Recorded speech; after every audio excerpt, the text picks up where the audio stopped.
Прийшли окупанти до нас в Україну, форма новенька, воєнні машини та трохи поплавився їх інвентар. Байрактар, Байрактар.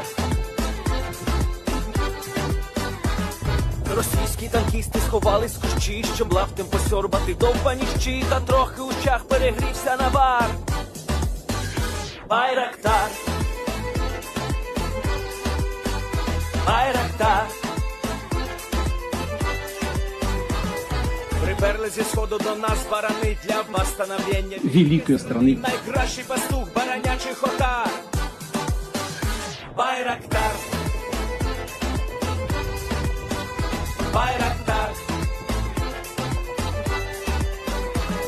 Ті, хто води всяке озброєння, різне, потужні ракети, машини залізні, у нас на всі доводи є коментар. Байрактар, Байрактар.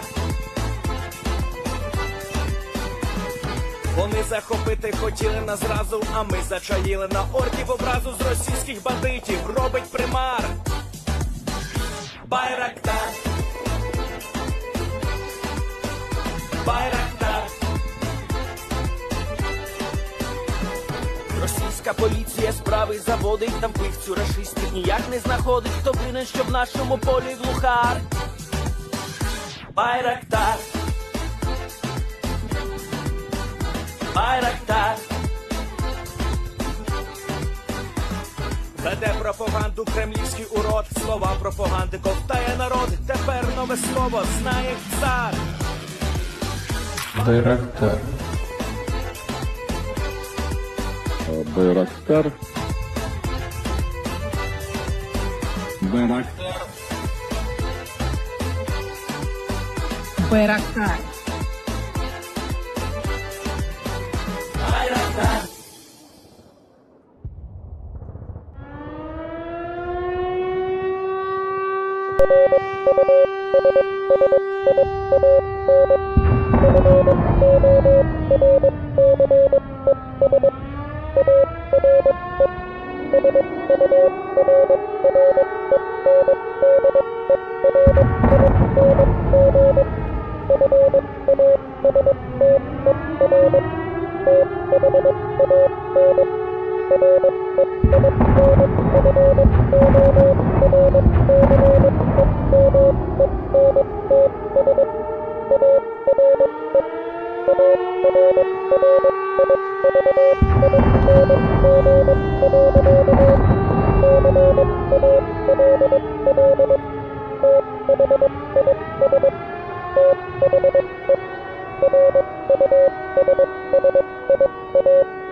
Yes.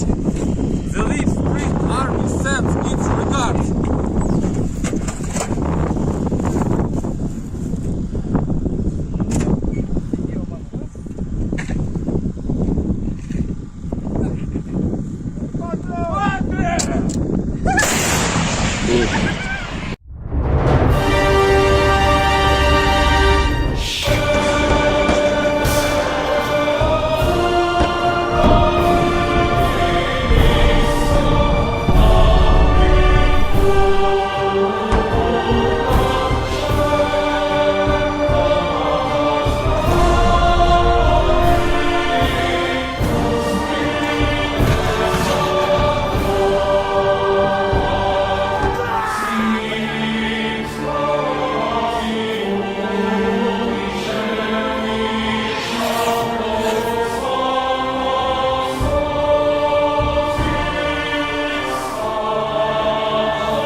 Hello, everyone. I'm the Enforcer, and I'm accompanied by Enforcer Matt.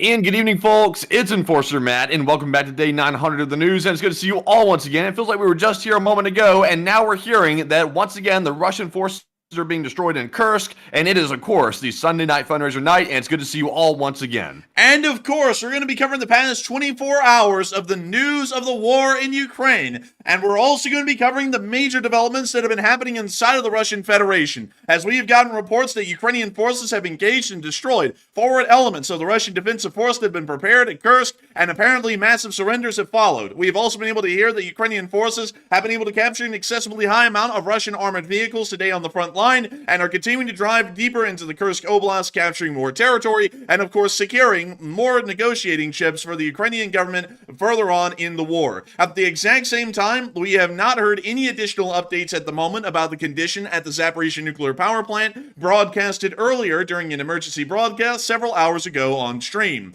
We have also been able to get additional reports of information coming out of the Middle East, and once again showing that attacks have been conducted by Hezbollah forces during the running or the airing of the last stream from today, just a few hours ago, and we have additional information showing Israeli interceptions and Israeli armed action over their skies as they try and defend their citizens from Iranian attack, from Iranian-based proxies. At the exact same time, we've also been able to hear more information from the area around Moscow and the attacks that were conducted and the possible targets that may have been hit during that attack. We have also been able to hear of the Ukrainian drone attacks at the city of Voronezh, once again attempting to target and destroy major Russian military infrastructure within one of the crown jewel cities of Russia's western area. We have also been able to hear of a minor amount of frontline activity around Orlivka as heavy firefights have ensued, and we have seen that the Russian forces have ended up taking significant losses in this area. We have a substantial amount of news to cover, and it is a really crazy night of news, even crazier than what we were talking about on the last stream we ran today.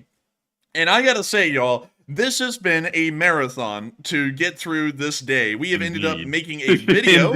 We ran a live stream just a few hours ago, and now we're back on air running the third piece of content on this channel in just 8 hours, in between the video, the last live stream, and this one. It has been one hell of a day, but nevertheless, we are more than proud to be able to go through one hell of a day for all the folks like y'all at home watching this news and getting a lot out of it. But before we get on into this stream and y'all get a lot out of the news, there is a little special something that could get the Ukrainians a lot of something tonight, and that is our Sunday night fundraiser. Tonight's Sunday night fundraiser is for Nova Ukraine, an amazing nonprofit that we have fundraised for many times before on this channel, and tonight's goal is $3,000. We have already ended up raising $981 at this very moment, and it appears that the Lee Spring Army is once again going to march its way over the goal and into another successful and victorious Sunday night fundraiser. And so with that, it is time for us to get on into the breaking news itself from inside of the Kursk Oblast, as we have gotten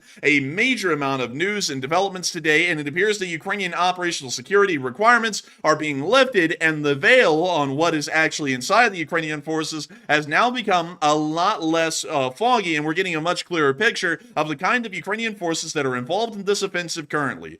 Moving on up into the area of the city of Kursk, we have been able to hear that once again explosions are being reported in the city as Ukrainian forces continue to hammer Russian military forces wherever they may be, including their staging areas inside of the city of Kursk. Here's the footage letting us hear the sound of the explosions and the air raid siren.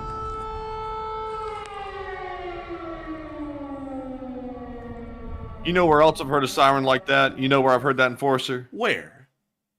I've heard that in pretty much every city in Ukraine. I'm very interested to see this is coming to the Russian people like this. Very, very ironic. Man, it's kind of like a nice, good homecoming for the large part. You know, like, the war has come full circle, it's coming home, and I bet you the Russians are really happy about that, right? I mean, they gotta be happy about this sort of a thing. I mean, they are so happy, Matthew, that they are starting to say that Ukrainian sabotage groups are behind the lines, and everyone's gotta panic for their lives and run away! Like, no joke, they actually said that today. This is one of the Telegram posts that was put out today by North Channel, which is a Russian-run Telegram that is inside of the Russian Federation.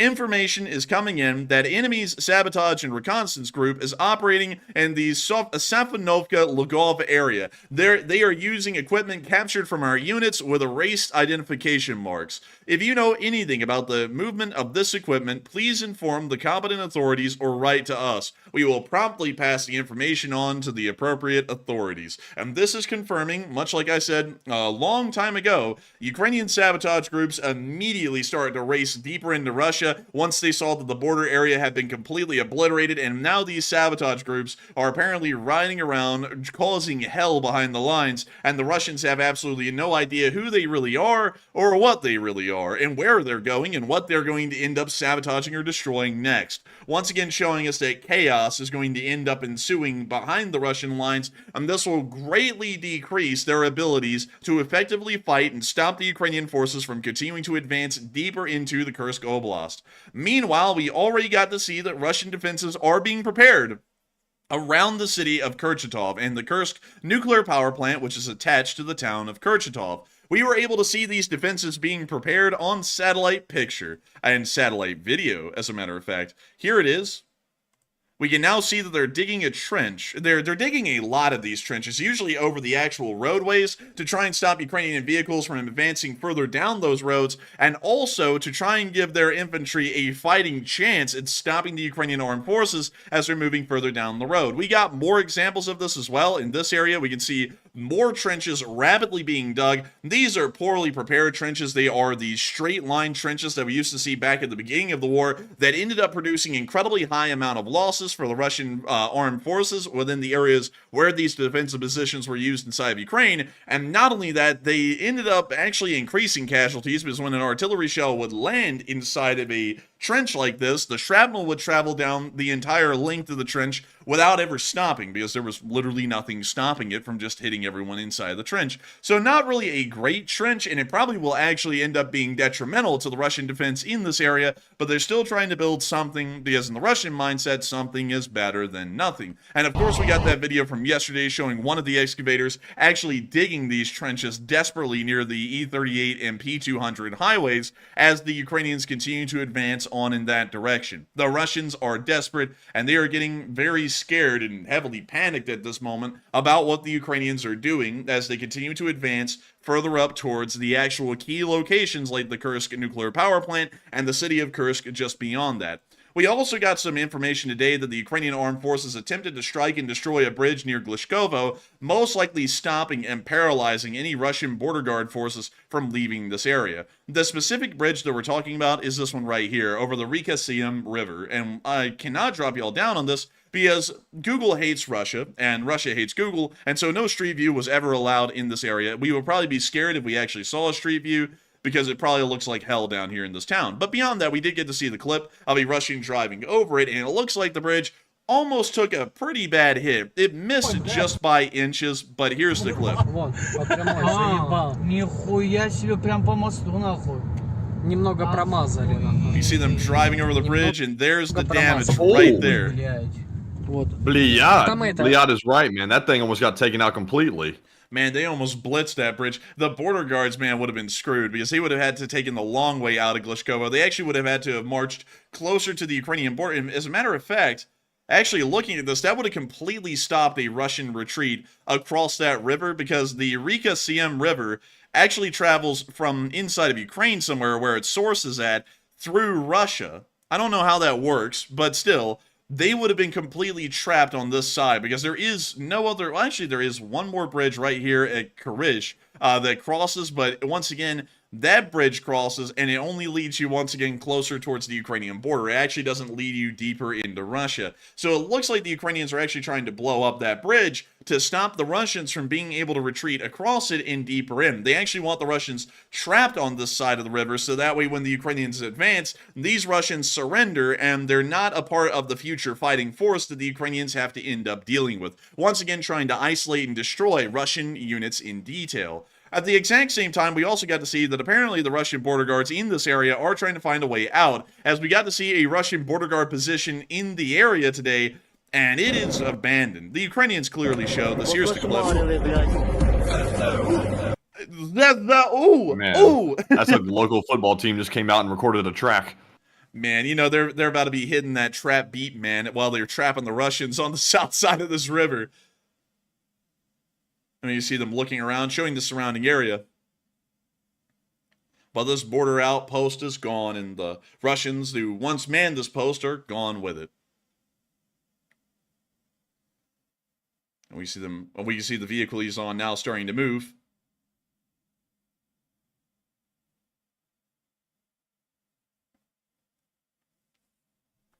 I just saw Oscar Mayer Russian come in the live chat and say, "Can I interest you in some quality hot dogs?" Excuse me? What? Bled? He's not even on air tonight, Bled. He's taking night off. He has better things to do, like smoke crack and weed or something like that. But anyways, we can see them once again showing the border checkpoint as whatever vehicle this guy is on. It's just doing this shimmy in front of this thing.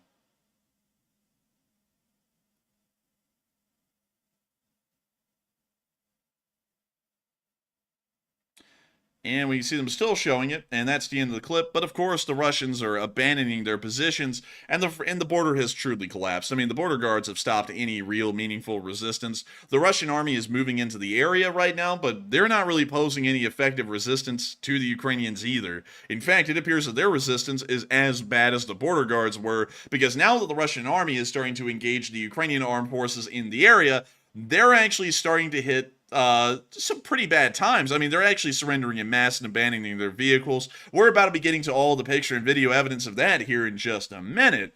But, like many have seen and like many have heard, like here tonight on this channel, the Russians are not having a fun time anymore. As Tom S. throws in a $250 to the fundraiser, blowing this thing up and getting us on up to $2.3 thousand raised in such a short amount of time.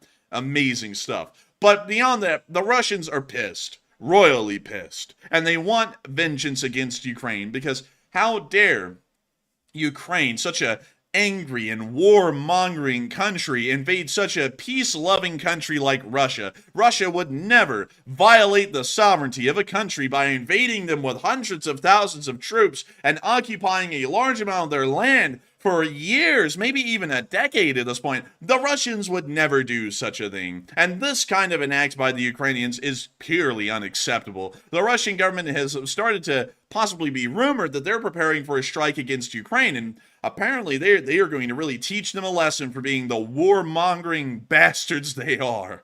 They really are going to make them pay. And a lot of people have been hearing about this today, this supposed statement that the Russians are going to make the Ukrainians pay for their counter-invasion into Kursk because the Russians have been invading Ukraine for at least almost 3 years at this point. And a lot of people have been wondering, what will this turn into? I mean, what in the world could the peace-loving Russians do to these war-mongering Ukrainians? What in the world could be coming down the pipe? And some people are saying that the Russians are going to end up hitting some governmental sites inside of Ukraine. Others are saying that they're going to blow up the Zaporizhzhia nuclear power plant. I mean, some people have a pretty good running theory with that based on what we saw earlier today. Some are saying that they need more intel. Others are a little bit unsure and undecided. But everyone's trying to figure out, what do the Russians mean by this cryptic statement that they put out today? You know, Putin's once again trying to look like the cryptic mastermind, although the borders collapsed and he's dealing with the actual invasion of Russia. The first time Russia's ever been invaded since World War II by anyone, anywhere. So, Matthew, what are people thinking about the statement the Russians have made today? Do they think it's all bull, or do they think they're actually going to do something? What are they thinking they're going to do, and what are you thinking? So it looks like 30% of the audience said Russia will hit the Kyiv government sites, while 29% said it'll probably result in the destruction of the Zaporizhzhia nuclear power plant, and about 22% of the audience said I need more intel on this one.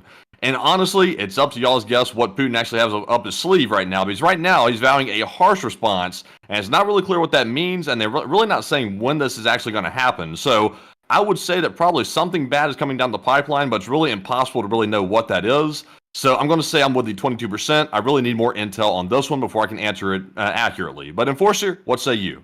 I would have to say that, in my opinion, I think that the Russians are most likely going to do nothing. I'm going to need more intel on this, to be entirely honest, because the Russians have said these things many times before, and usually it ends up just resulting in a large drone and rocket attack, which is fairly normal, honestly, through the course of the war. I'm not really expecting a lot to come out of this Russian statement today. It's probably a bunch of bologna, in my opinion, which is baloney. It's just the stupid way I say it. But still, I hope that does address that fairly well, at least in my opinion. And with that, we're now going to be moving on from that question. It's a very interesting question. My mind's fried right now. But we're going to be moving on into the Kursk Oblast again, because we have to talk about more of what's going on the Russian side of things today, because the Russians, they're having such a good time today in the war. I mean, they're winning. They're doing so well. I mean, they're doing so well, they're actually sending everyone in the Kursk region on holiday. They're sending them all to Moscow, so that way they can all go up there and they can have a nice big party to celebrate how good they're doing in the war. In fact, one of the regional governors inside of the Kursk region, really one of the local civil administrations, he requested for everyone not to evacuate, but to leave, to take a vacation. A requested vacation. And here he is making this statement, and wow, look at that boiler.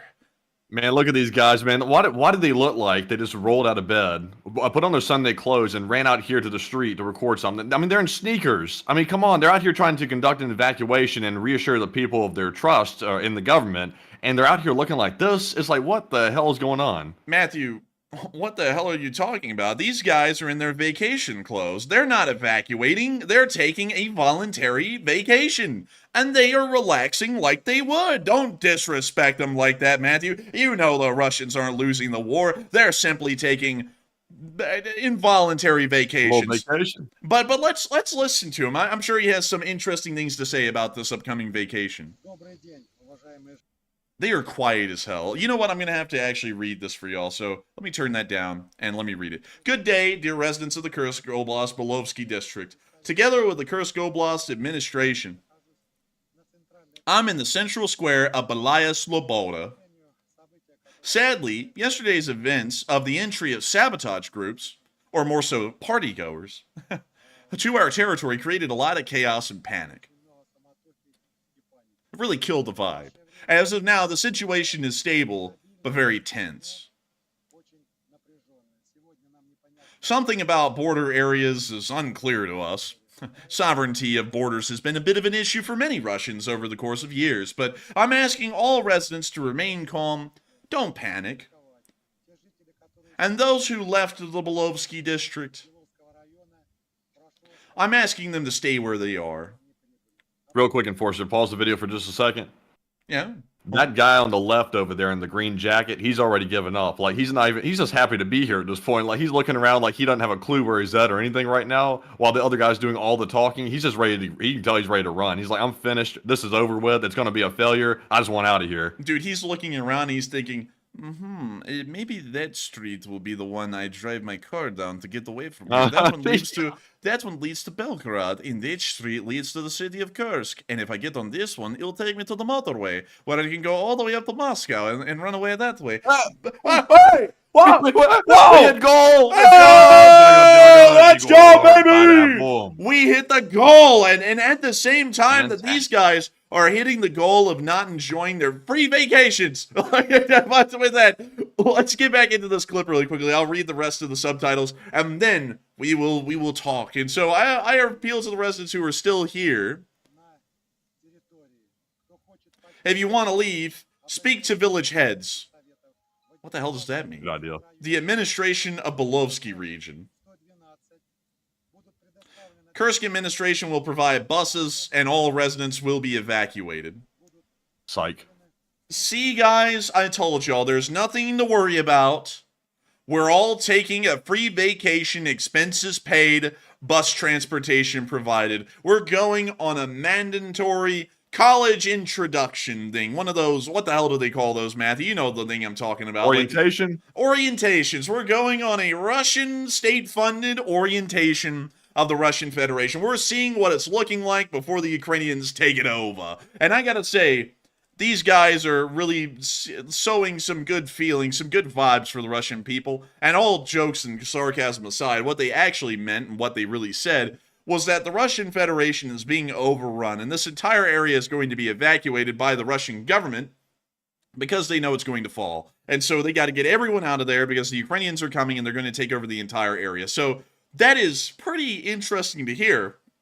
Seems like the Ukrainians are really meeting their offensive goals, while this stream and this fundraiser met its goal way early on. It has raised $3,235 in about 32 minutes. That is absolutely insane. $100 a minute on the fundraiser. And once again, the Lee Spring Army has shown its grit and its mettle to the entire world, and have once again shown that the Lee Spring Army will never die, and the Lee Spring Army is very long-lived. It's crazy to see a fundraiser do something like that. A huge shout-out to everyone who was a part of it tonight. You can fundraise for it if you want. You can send this thing to space if you want to. You can get it up to like $10,000. The sky is the limit. But we have reached the fundraiser goal for the night, crazily enough, and a big shout-out to everyone who made that possible today. And so with that, we're now going to be also, real quick, Enforcer, do you want me to go ahead and call off the top donors, by the way, since we're this early into the goal and actually hitting it? Do you want to go ahead and call them off and give them their due credit? Sure, go ahead, please.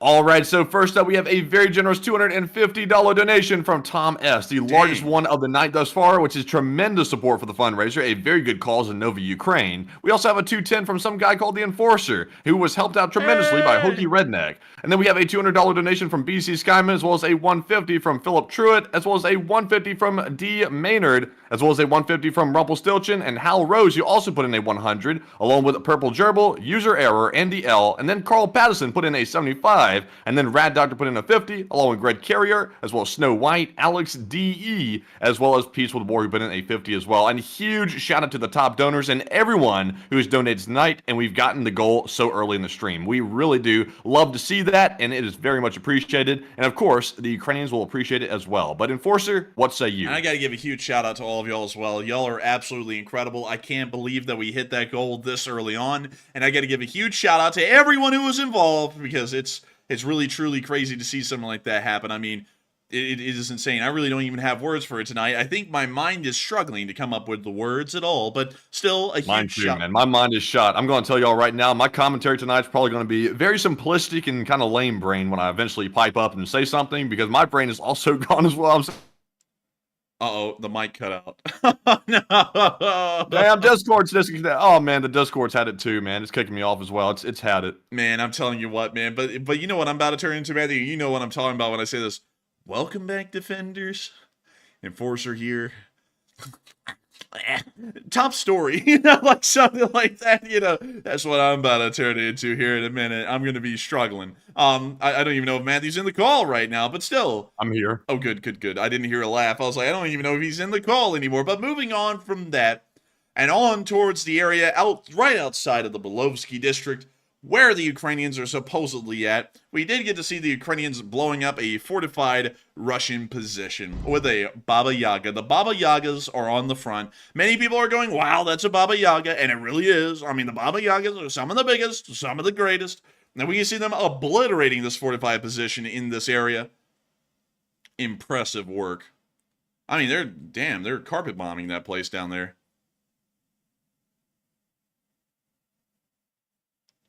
Griffin Provenzano threw in a 500. Damn. Wow.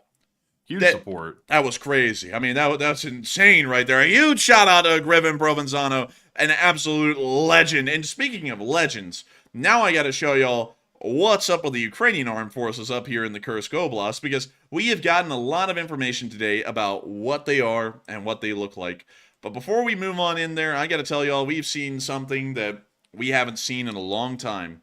This is something that I got to tell y'all, I'm shocked, actually, to see the return of. Many of y'all remember it as an early war legend.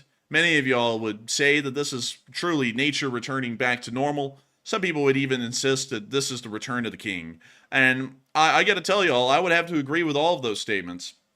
It is the return of the king. It is the return of legends. It is the return of things that you just don't see anymore. You just don't come across them much. You just don't see this kind of stuff anymore. It isn't like what they used to make. It isn't like what you used to see. I'm going to let y'all see this. Y'all aren't going to believe it. This was crossing the border today into Kursk. It's back. Is that that's a tractor? It's the Ukrainian tractors. They're back. They're bringing them in to steal Russian vehicles that were abandoned in their positions.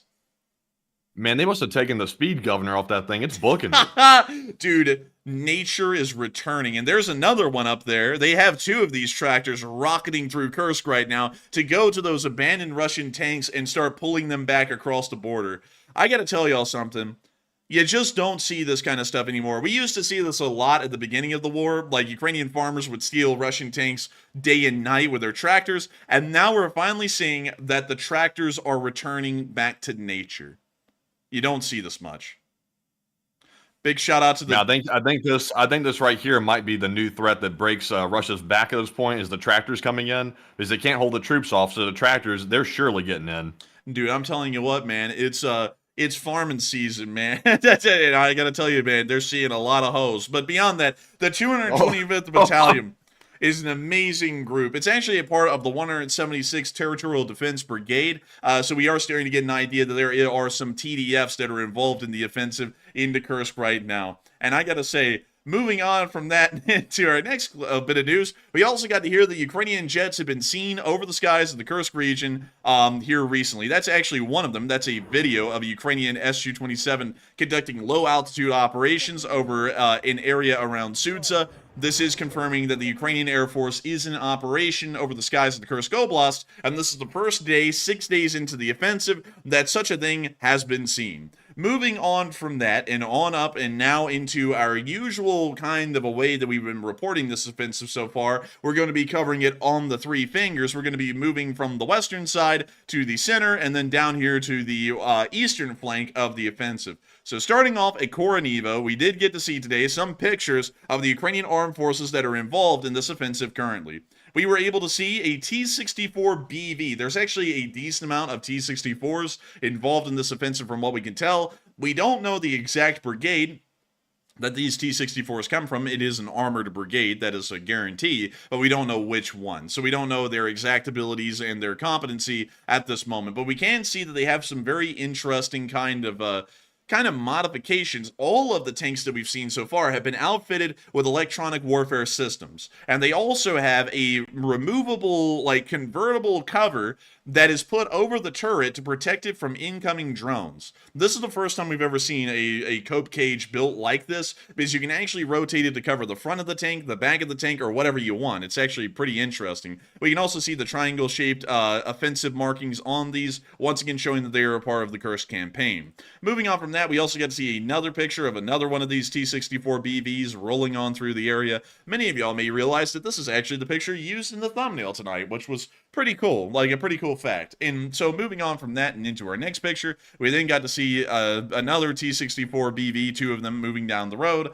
Then finally, we got to see a Ukrainian BMP-1, this guy throwing out the peace sign, and also reminding the Russians of something else. And then we got to see another BMP-1 with the offensive markings moving through the area with the cope cage installed and also electronic warfare systems as well. And then finally, we got to see a BMP-1, no cope cage, but we can see electronic warfare systems installed. From what we can tell, every single vehicle that is in theater at the moment has an electronic warfare system built on, and it is showing that the Ukrainian armed forces are trying to upgrade their abilities, or at least their protective abilities of their vehicles, by adding on these electronic warfare systems, making sure, or at least hoping to make sure, that drone attacks from FPV drones will be far less likely and far less damaging in attrition for their armed forces that are currently in the campaign. Moving on from that, we did get to also see a Polish PT-91 Twardie being used by the Ukrainian 22nd Mechanized Brigade inside of Kursk as well.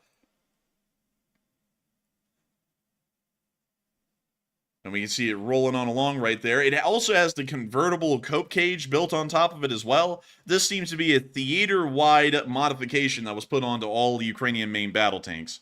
We can also see them taking some prisoners here, quite a lot of them. Damn, look at that. Hey, you see the Twardie back there in the background again.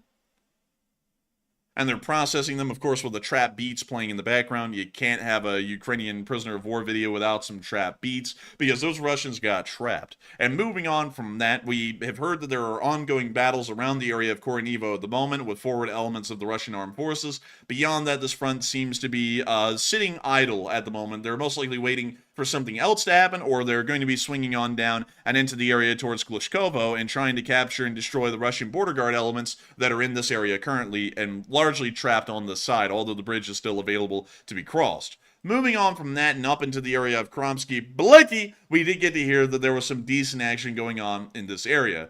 And, oh, buddy, look. That's one hell of a title for a little post right here. They finally got caught. They ran off just to get caught. They finally grabbed them. They finally found them. They were all the way up at Kromsky-Blicky by the time they got captured. So let us, folks, do something of a measuring contest. Not a pissing contest, but a measuring contest. So how far away was this from the Russian border? About 20 miles, roughly 20 miles away, they finally caught him. So I would have to say that apparently that was one hell of a lunch break, Matthew, because they were on lunch for 6 straight days. And then they finally That was a long lunch break, man. Also, like, they covered some ground. Like, this is actually covering some ground away from the border right here. They actually ran pretty fast. Whoa, look at that runner. But anyways, let's take a look at these guys. The Akhmat guys, the heroes of Russia, the ones that just happen to go on lunch. And we're going to be muting the music, but... Oh, look, they listen, at least the Ukrainians were kind this time. They usually tape over the eyes. This time they put a piece of paper, making them read the Ukrainian anthem on the paper. Oh, that guy didn't get the nice treatment right there. He's going to lose those eyebrows probably, but damn. Грозный. Ахмат, понял. Ты. Розовый. Так же? Oh, he sounds groggy. Та же история. Понятно. Так, раз, два, три. Oh, dear Look Lord. at that boiler. Good gracious. He might be an iron marshmallow, but he's looking kind of soft. These guys were like, like an escaped convict on the run. They were running. They knew they were going to get caught, and now they're caught. And now they look like they're just confused. Dude, this guy was already from the insane asylum, sitting on his own, just looking into the sky. He can't even see. What the hell is he looking at? Like, I don't even know. Like, I'm honestly a little bit concerned for this man. I don't know what the hell's up with him, but he's a little odd. He's a little bit odd off. But still, the Akhmat, at least a small part of it, was finally captured. What do you know, folks? I mean, isn't that great? Isn't that wonderful to know that they finally ended up getting captured? I wonder what kind of stories of bravery and heroism they're going to be telling their Ukrainian interrogators once they get processed behind the lines. Because they're going to get processed soon, and then we're going to hear all of the stories of their amazing bravery in the face of Ukrainian overwhelming odds. I know they'll say that they took on 9 million Ukrainians and won. I'm sure, right, y'all? Like, I bet you that's what's coming. But anyways, moving on from that, now to Kromsky-Blicky, we're now moving on down into Novosilovka, where we also got to see more prisoners being carted away. There were a lot of surrenders today inside of Kursk. We got a load of video evidence. We can see them here loading these guys into the back of a Max Pro like this is El Salvador or something, and they're capturing like gang members. But check this out. Oh. They sped up with that one. You notice how quickly they started moving? Dude, they're going up 2 at a time. Wait, I think they actually are doing that to motivate them into the back, because like there's no other reason to be firing, I don't think. Let's watch this again. I got to figure out, is that like just random gunfire in the distance, or is that near to here? They are speeding up though. Like they are moving faster.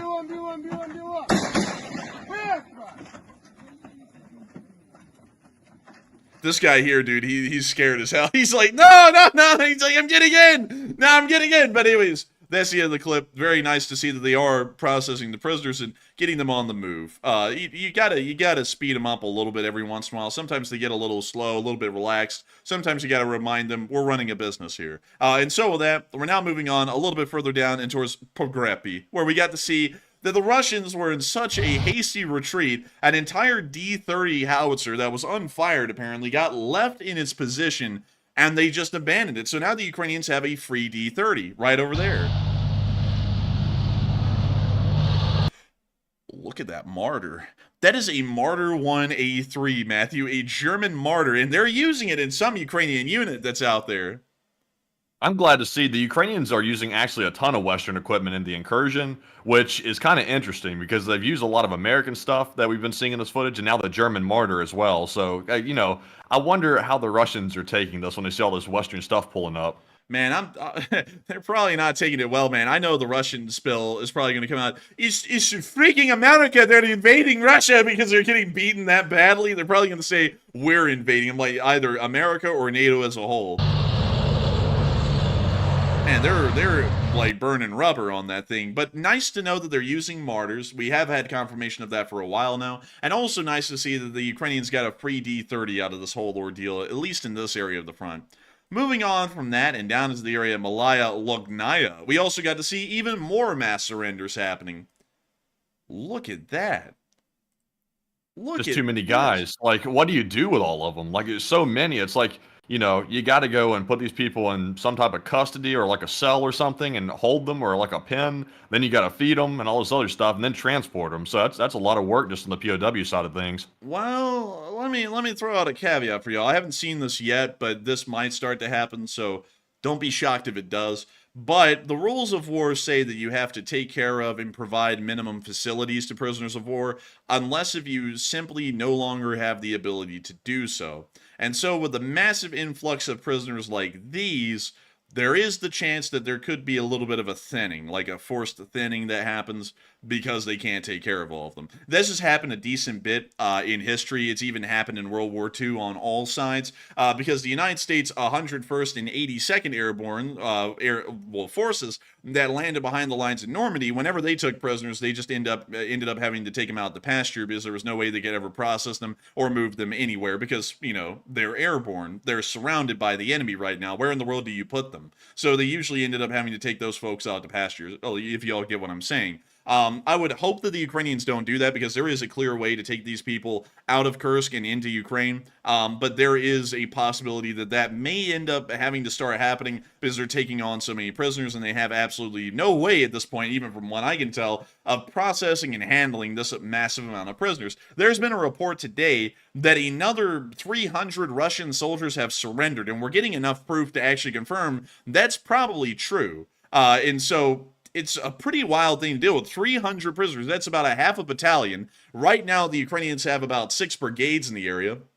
So even for 6 brigades, this is a pretty okay amount of prisoners to be taking on every single day. But the Ukrainians are going to process them. Honestly, I would have to say that I would expect them to process them because the Western world has moved beyond the precedents set out by everyone in World War II. And so I would say, even though it was okay back then that if you couldn't take care of a prisoner, you put him out to pasture, I would say nowadays that shouldn't be an acceptable standard for the West. We should see that all of these prisoners end up being processed and held until, you know, they are able to be exchanged in the future or until the war is over, one or the other. But moving on from that and out of this bit of news, we're now going to be moving on from the central prong of the offensive and down on into Sudza for a moment, because we have been able to see, once again, the Ukrainian forces inside of Kursk, and here it is right here, where you see an MTLB. This appears to be a TDF made up of older forces. We can also see this 2S7 Peon, a very heavy artillery piece, 207 millimeter.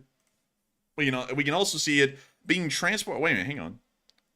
So it is actually on a transport in this club. So they're actually just driving them in at this point and then dropping them off, and then they're being used by the units that are actually operating them. And then in this last picture here, we got to see 2 BTR-60s of another Ukrainian unit that are also starting to move on through the area. And we can see that they're moving rather quickly, pretty much, completely unopposed, obviously. And so with that in mind, we are getting a really good idea that the Ukrainians are controlling a massive area inside of the Kursk region. And so moving on from that and into our next bit of news around Sudza, we also got to see a destroyed Russian T-80 BVM.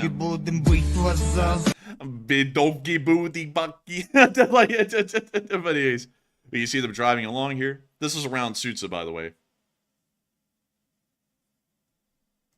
And there's proof of that. Yeah, it says Sudza right there, so there we go. It's near Sudza. You can see them driving on in. We can see the little checkpoint right there. Look at that. A good old Soviet checkpoint. You know, I bet the Russians wish they had a checkpoint here still, but those are the good old days.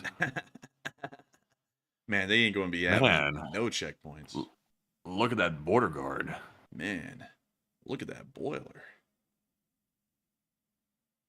It really is crazy to think that the Ukrainians have control of this place right here, the entire town of Sudza. It's wild because this was the border control town for Russia. This is where they had their troops at to literally, guard the border, and they're just all fled. And now it's Ukraine's. What is that? I don't know. It was like an Amazon warehouse or something for the Russians. I have no clue what that really was. Man, those roads are empty out there. The road traffic is so empty out there today. I think it'd be a great day for a Sunday stroll around Sudza. But that's the end of that clip, and once again, sadness descends over the Russians. But hey, at least they lost Guevo, which is the most Spanish-named town I've ever heard of in Russia. I don't know why, but Guevo sounds Spanish for some reason. I don't know. Like, are y'all getting that same thing from it? But anyways, here's the clip. Here's one of the clips of the two that we have of the Ukrainians confirming that they now control Guevo. And they got that music hit. And we can see them wiping their feet with a Russian flag. They're just having a fun time here in Guevo. Look at this guy scaling the wall, by the way. I saw this earlier. Like, I don't even know how he did this, man. I see he's standing on that little brick ledge right there, but still, like, this guy's, like, really athletic to be able to crawl up that wall like that. Dude, you know he's like one of those goats, the ibex, that, like, climbs up the, like, the stone faces of, like, cliffs and, like, eats the salt or whatever? Yeah. Dude, look at this guy. He's got, look at that skill. Look at that toiler. Now you see him climbing back down there at the end of the clip, but still, they now control Guevo. 100% it is confirmed. Moving on from that and into our next clip, we also got to see, once again, that they took the town. Here's the clip. It's the same one. It just started like a second earlier, so now you've seen it all. But this is a town right here, geolocated. It is Guevo, and so they have ended up taking it. But very nice to see that they have once again captured another town. And moving on from that and further on up and into the right flank of the offensive, we did get to see that near Martinovka, there was a very interesting engineering vehicle on the move, and we actually got to see the footage from on top of it. It looks like it might be that Leopard engineering vehicle from earlier, but we can't really tell for certain.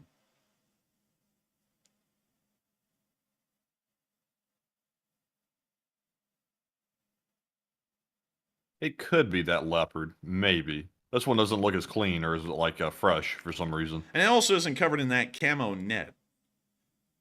It might be different. Maybe a little different. Possibly, maybe. I see Keith Dominic said in the live chat, they should put up a statue of Zelenskyy in the place in Guevo right there. They really should, like those old Soviet statues. Let's like pull in a Zelenskyy statue, like a mobile one. Hey, look, it is that one, I think.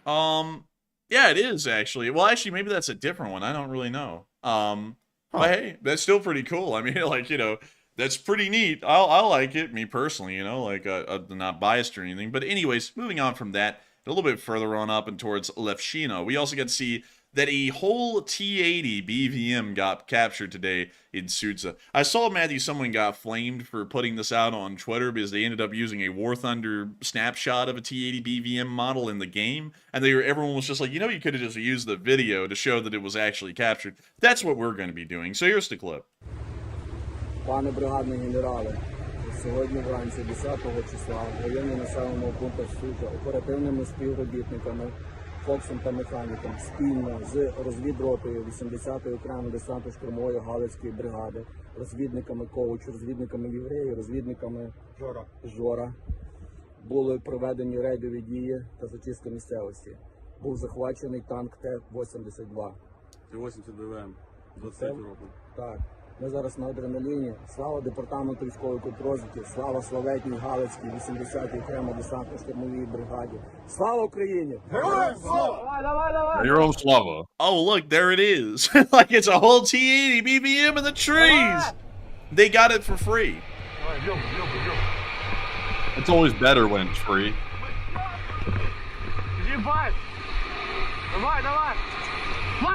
It was like sitting there. It was like at a dealership on the side of the road. Just come and take it.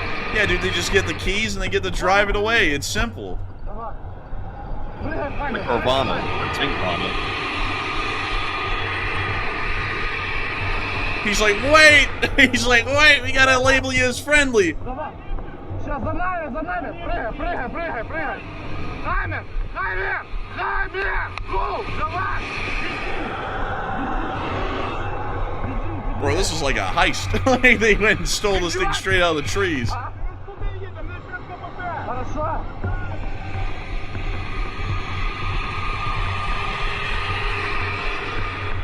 Разворот!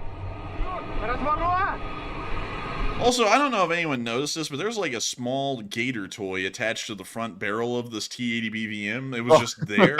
Like, I know where that's I from. didn't even notice that. 1 second. I know what that is. Well, hang on. Let me go get it. Okay.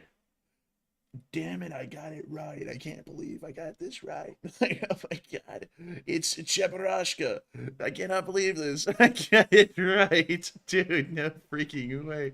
Wait, hang on. Hang on, hold up. Dude, here it is. Here it is. It's this damn gator from Zaporizhzhia. Here it is. That thing. That's that. Oh, it is that. That's it is that, that yeah. thing, man. What is it, like a Lucky Charm or something like that? Or something like that? I'm guessing. Honestly, though, man, if the Russians really wanted luck, they would have gotten Zaporizhzhia because that little bastard is wild. Like, dude, like, that little thing in the cartoons, like, kills people. Like, the gator is just kind of chill. But that thing kills people. So it's like, if you want something that would be like a war charm, wouldn't you want the little rat bastard thing that looks like it's from Penguins of Madagascar? Like, that's what I would want. But you know, apparently They must not like the gator because they've hung the gator right next to the barrel, so he's gonna get charred. Maybe so. Oh, that's an interesting observation, Matty. Very smart, very smart. But anyways. Damn! Oh my goodness! They hit that thing forward so hard. I think this guy probably fell off. Because watch the tank lurch when it starts going forward. Look at this. Damn! Dang. It's like they didn't know the clutch was sensitive on this one. It's a brand new tank. It's very sensitive.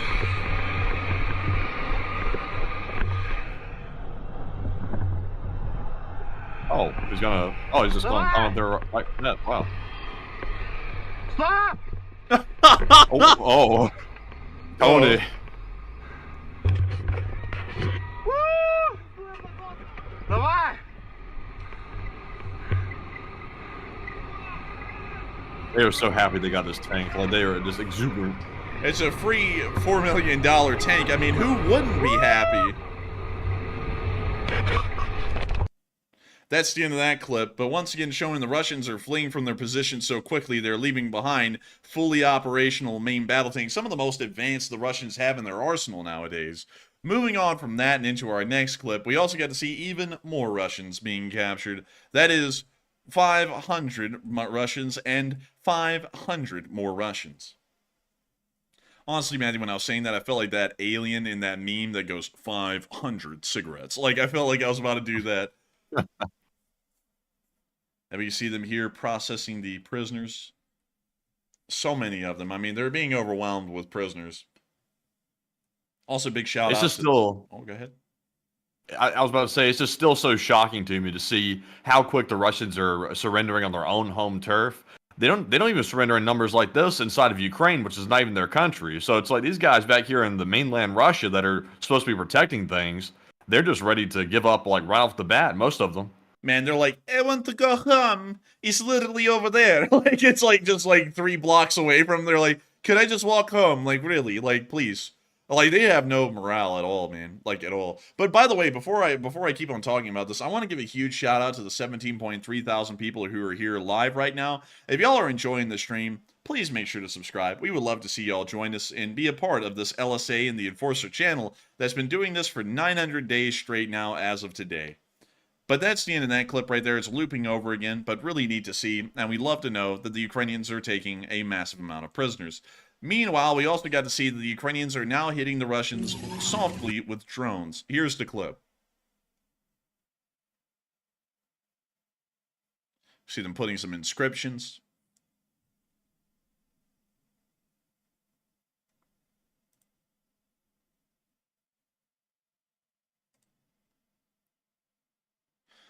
Oh, and we can see them toasting those Russians that have moved into the area. This might be why they're fleeing in such large numbers.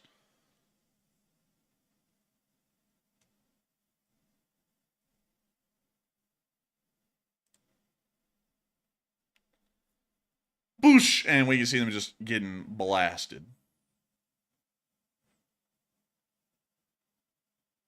Oh, dang. Oh, my goodness. Oh! Ooh, rough. Look at that boiler.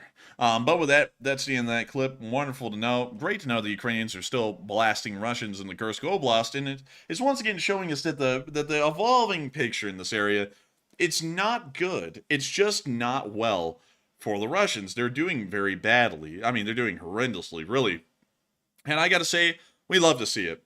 We hope they keep it up. We hope they really continue to lose, because the more they lose, the more Ukraine wins, and hopefully this war will be over even sooner. And so with that, it is now time for us to move on out of the Kursk Oblast and all of the major news that we've gotten out of here, and just move a little bit next door and into Voronezh, because we did get a lot of news there. But before we do, Russian channels are claiming that Ukraine is sneaking behind enemy lines and attacking from the rear.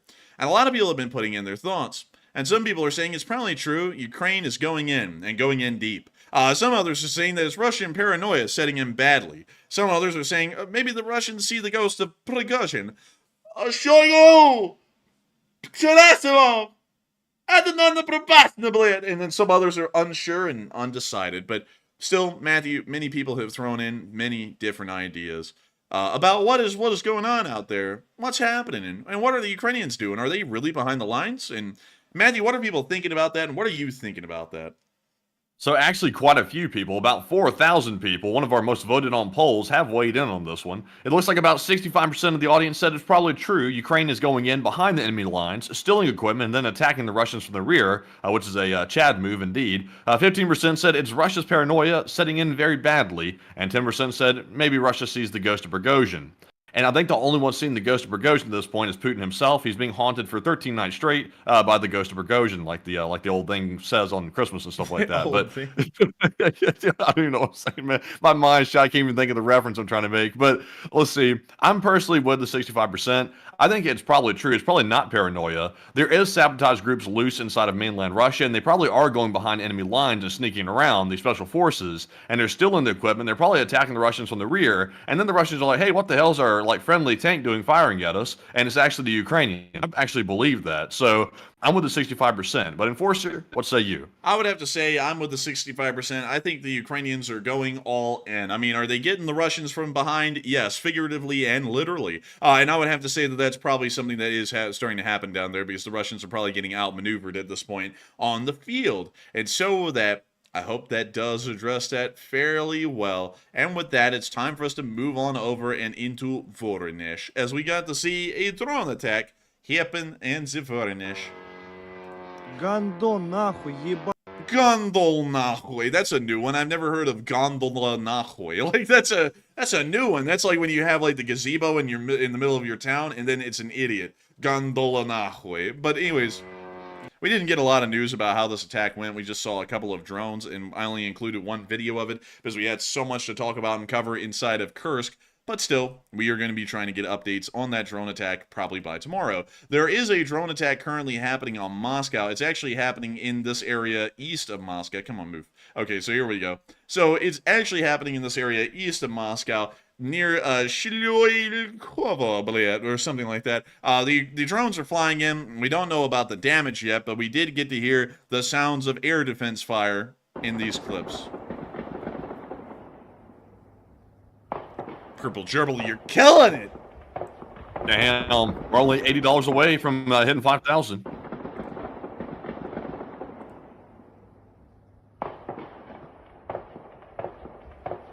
Are you telling me the Russians are trying to shoot this crap down with small arms again? Absolutely. Like, Oh, what jeez, else man. do you think they would be shooting them down with? This is ridiculous. Like, no air defense. Like, it's ridiculous for them, but obviously very good for Ukraine. I have to emphasize that right there. This is excellent for Ukraine. Small arms fire is not going to take this stuff down most of the time. It's not, and it's excellent stuff. Oh, some more sounds of snap, crackles, and pops. Man, it's sounding like a Saudi Arabian wedding out here in the streets.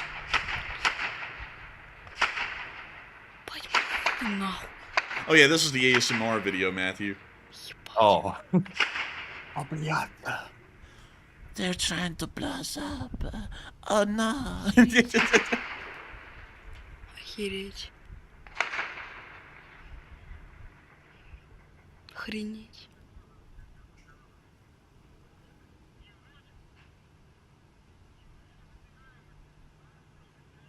По рации разговаривают. Дрон походу. Sounds kind of French. Да, кто-то разговаривает реально. But anyways, with that, that's the end of that clip. Very interesting to hear of that drone attack. Of course, we showed this a little bit earlier, but Putin is not happy anymore. It appears that his mental state has greatly deteriorated, and it seems as though he may be going into the nursing home very soon. That is one hell of a picture, man. Like, that is the picture of all time. They need to put that in a history book. You know, he actually looked like this for most of the press conference, because this actually was a screenshot from the actual video itself of this guy coming out to talk about the invasion, and his body language says a lot. He's not in that traditional Putin, like Mr. Confident, Mr. Spy Master type mentality anymore. He's in meltdown mode, literally, and you can tell that all over his face. Like, his eyes look like they're sort of baggy a little bit, and his mouth, I don't even know what's going on with that, but you can tell he's distressed, clearly. Dude, you know, his mouth, man, it gives me that kind of feeling. You know, it's got that kind of like bird beak shape in the middle, and it's really long and wide. I almost feel like he's about to go, Mr. Senator. Like, honestly, it's like the same mouth shape and everything. I'm like, oh, that's wild. Like, that's really close looking. But anyways, why the long face? Well, he's losing. But anyways, moving on from that and out of Moscow, it's time for us to move on down and into the area of Ukraine. We hardly have anything from Ukraine, but we have enough. So I'm going to be showing it to y'all as we have it today. We did, of course, get the Russian... Over 5,000. What? Over 5,000. Do you see that? Just out of the blue, just over 5,000. I'm going to go back and make sure I didn't miss anything. No way. Oh, we're up to 5,012 now. Dang. Look at that. That's crazy. Impressive. Amazing stuff. I can't believe it. This fundraiser is going crazy tonight. And I gotta thank y'all once again for, you know, making sure to support that fundraiser. That is crazy stuff. And also, it's crazy to see that we've gotten almost 100,000 views on the stream. And Trister1 just threw in 100. Damn, look at that. Look at that. Dang. That's crazy. That's crazy. My voice really sounds strained at this point. Like, I think you can actually hear it at this point. But anyways, we got to see, now, of course, the Russians, you know, the Russian army sucks. But this was one hell of a shot by this Russian here. An FPV drone came flying in. It was going to hit their APC. He shot it down with the first shot he fired. So here's the clip. And they're like, oh, there's a drone. Here it comes. And he shot it. First shot. That's crazy. Good shot. Yeah, the RPG detaches and explodes near the BTR, right there, and then the drone went on down and crashed as well. That was like an even mixture of luck and skill on that one. I honestly think it was pure luck, man, because he shot it right where the connector was for the RPG shell, so it disconnected from the drone. Like, that was almost like raw luck right there. But also, I gotta say, the Ukrainian drone pilot, whoever it was, didn't do themselves any favors, because they literally pulled the drone up alongside the BTR almost at the same speed, giving this guy, like, the perfect chance for a shot. Watch this again, watch, you'll see it. Drone's coming in at high speed right here, okay? It pulls up right by the BTR, and then it almost slows down to their speed, and then that's when it got smacked by the one round from this guy's rifle. I mean, that was a pretty lucky deal all around for these guys. I mean, you know, unfortunate that the Ukrainian drone got shot down, but I guess it's lucky for these guys because, you know, they get to live the tale to tale, at least until tomorrow, and then they'll probably not be around anymore. And speaking of them not being around, it looks like a lot of their friends aren't around anymore either. I mean, damn, look at these numbers. Whoa, 11 Bobcats. They made an even 2,800. I'm very pleased by that. Also, I don't know if you mentioned this yesterday, Enforcer, but it looks like they added a like a disclaimer at the bottom. It says indicative estimates by Ukraine's armed forces. So interesting to add to the bottom. So that's actually pretty good to add that. But man, the Bobcat lost here crazy good. Also, there's a correction by Miss Disa, by the way, over there on the right, looks like. And a big shout out to Miss Disa for always throwing in corrections and annotations where needed. But also, Matthew, source, indicative estimates by Ukraine's armed forces as of 11 a.m. And I got to say, very good to know the time zone. But beyond that, 1,220 Russian soldiers were wounded and killed over the past 24 hours, along with 13 APCs, 71 supply trucks, 6 main battle tanks, 58 artillery pieces, 27 drones, 11 Bobcat skid steers, and 1 helicopter. But according to Mistisa, it was another good day, and love to see the Ka-52 helicopter loss, the one that was accounted for. For the record, the Armed Forces of Ukraine made a correction. There were actually 2 anti-aircraft systems destroyed today, which was added to the total of 916 prior from today. So there was an additional 2 anti-aircraft warfare systems that were lost today overall, along with all of the other losses. Really good to know, beautiful to see, and we love to know the Ukrainians are doing an incredibly good job across all areas. Moving on from that, and down into the Ukrainian front lines for a minute, we did get to see a little bit of a firefight happen in between the Ukrainian police and the Russians today near Toretsk. And here is the clip. And we're going to be muting the rock music, but we can see the Ukrainians walking through. And you see this town is called Toretsk because when the Russians attack it, they ended up going shit because it didn't go well for them. You can see them continuing to fire. Man, this guy's got the saw. The Ukrainian police have the saw.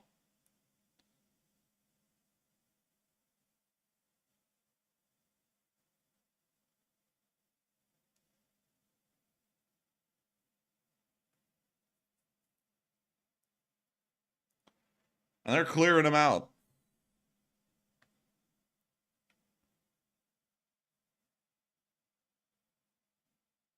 Also, someone says, the music that bad? No, it's not about the music being bad. It's the fact that copyrights or everything. I'm assuming you might be new to the channel. We try and make sure that our streams are ad-free and sponsor-free, hell or high water, and to make sure that there are no ads running on our stream, we have to make sure to not get copyrighted by people who made these songs, and a lot of these songs end up having copyright holders. And so for that reason, we mute them all, so that way we don't end up getting copyrighted, and then there are ads running on the stream tomorrow. Because the premise behind this channel is that it's completely ad-free and sponsor-free, and to make sure that that truly is the case, and that we can enforce that on all levels, and make sure that there aren't any ads on the live streams, we have to make sure that we don't get copyrighted by other people, because if we get copyrighted by them, they're going to run ads on our stream. And oh look, here's just a random villager out here in the town of Toretsk with their dog, their Dougie.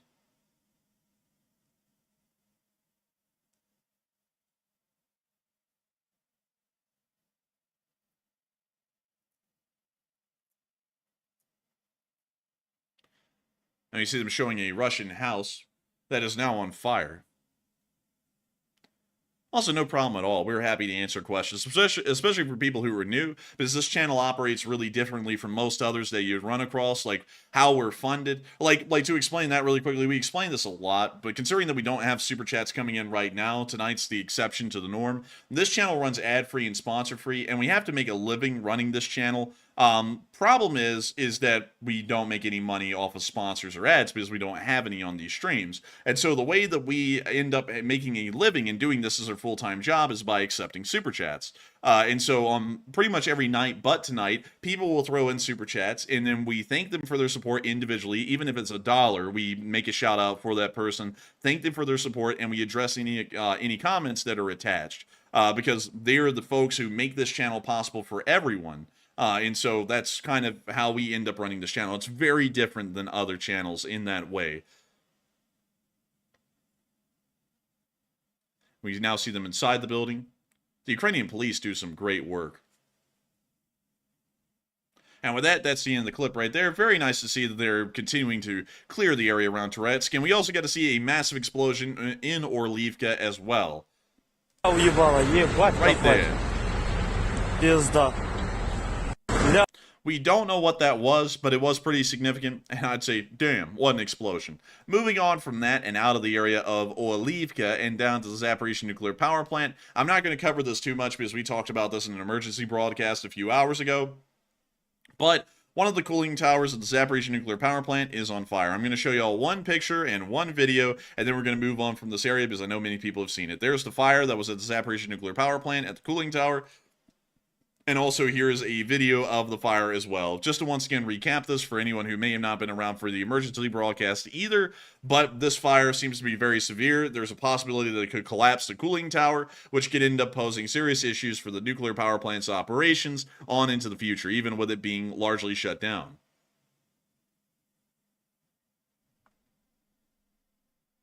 Also, by the way, I saw someone in the live chat tell me that they work in the U.S. nuclear industry and they would like to provide info. If you'd like to provide any info or like give us any like feedback or anything like that, the best place to do it is on our Twitter page, and our handle is @It'sTheEnforcer. And also, there's a link in the description, I believe, to the Twitter page as well. So be sure to go follow us over there, and you can reach out via DM. And I would have to. Great job, Matthew. But anyways, moving on from that and out of the area and on into the Middle East, we are now going to be moving on into Iran, where we did get to hear that there is going to be a possible escalation soon, considering the Olympics have ended, and it appears that ceasefire talks are once again collapsing. It looks as though the Iranians are dedicated again to conducting an attack against Israel sometime very soon. It does appear that that is the case. Many people are starting to wait and watch for this upcoming attack. The Israeli government and the Israeli Defense Forces have recalled all forces that are outside the country currently to return back home and prepare for military service. So many people are starting to return to Israel at this moment. We also got to hear just during our last stream while we were running that live that rockets were being fired from Lebanon again by Hezbollah forces. We were able to get multiple clips of this, starting off with this one. Oh my god.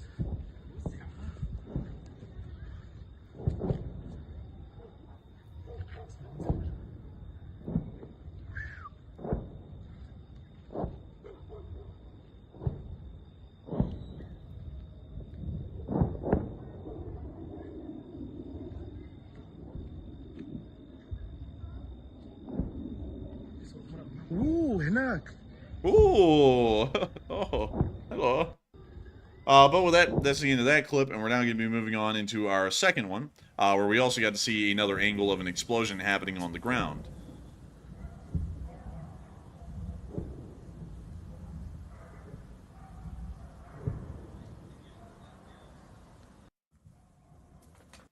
And with that, that's the end of the clip right there. But with that, we're now going to be moving on to another clip that we were able to get from the area of Nahariya, where we also got to see some interceptions occurring over the small town near to the port of Haifa. Some of these clips are duplicates. This one's a duplicate. This one is not a duplicate. You see an explosion right there. We can actually see a couple of them. And it appears that Hezbollah was able to score several hits on the town. And we also got a different view from the port from the nearby port town right here.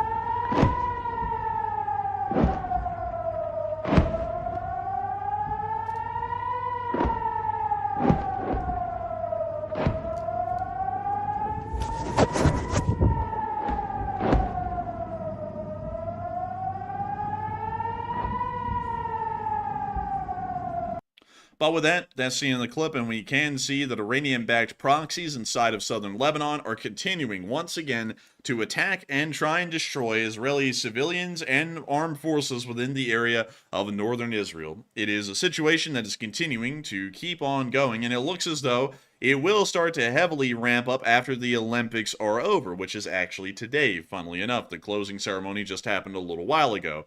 But a lot of people have been saying that Israel believes Iran will attack in the coming days with tremendous force.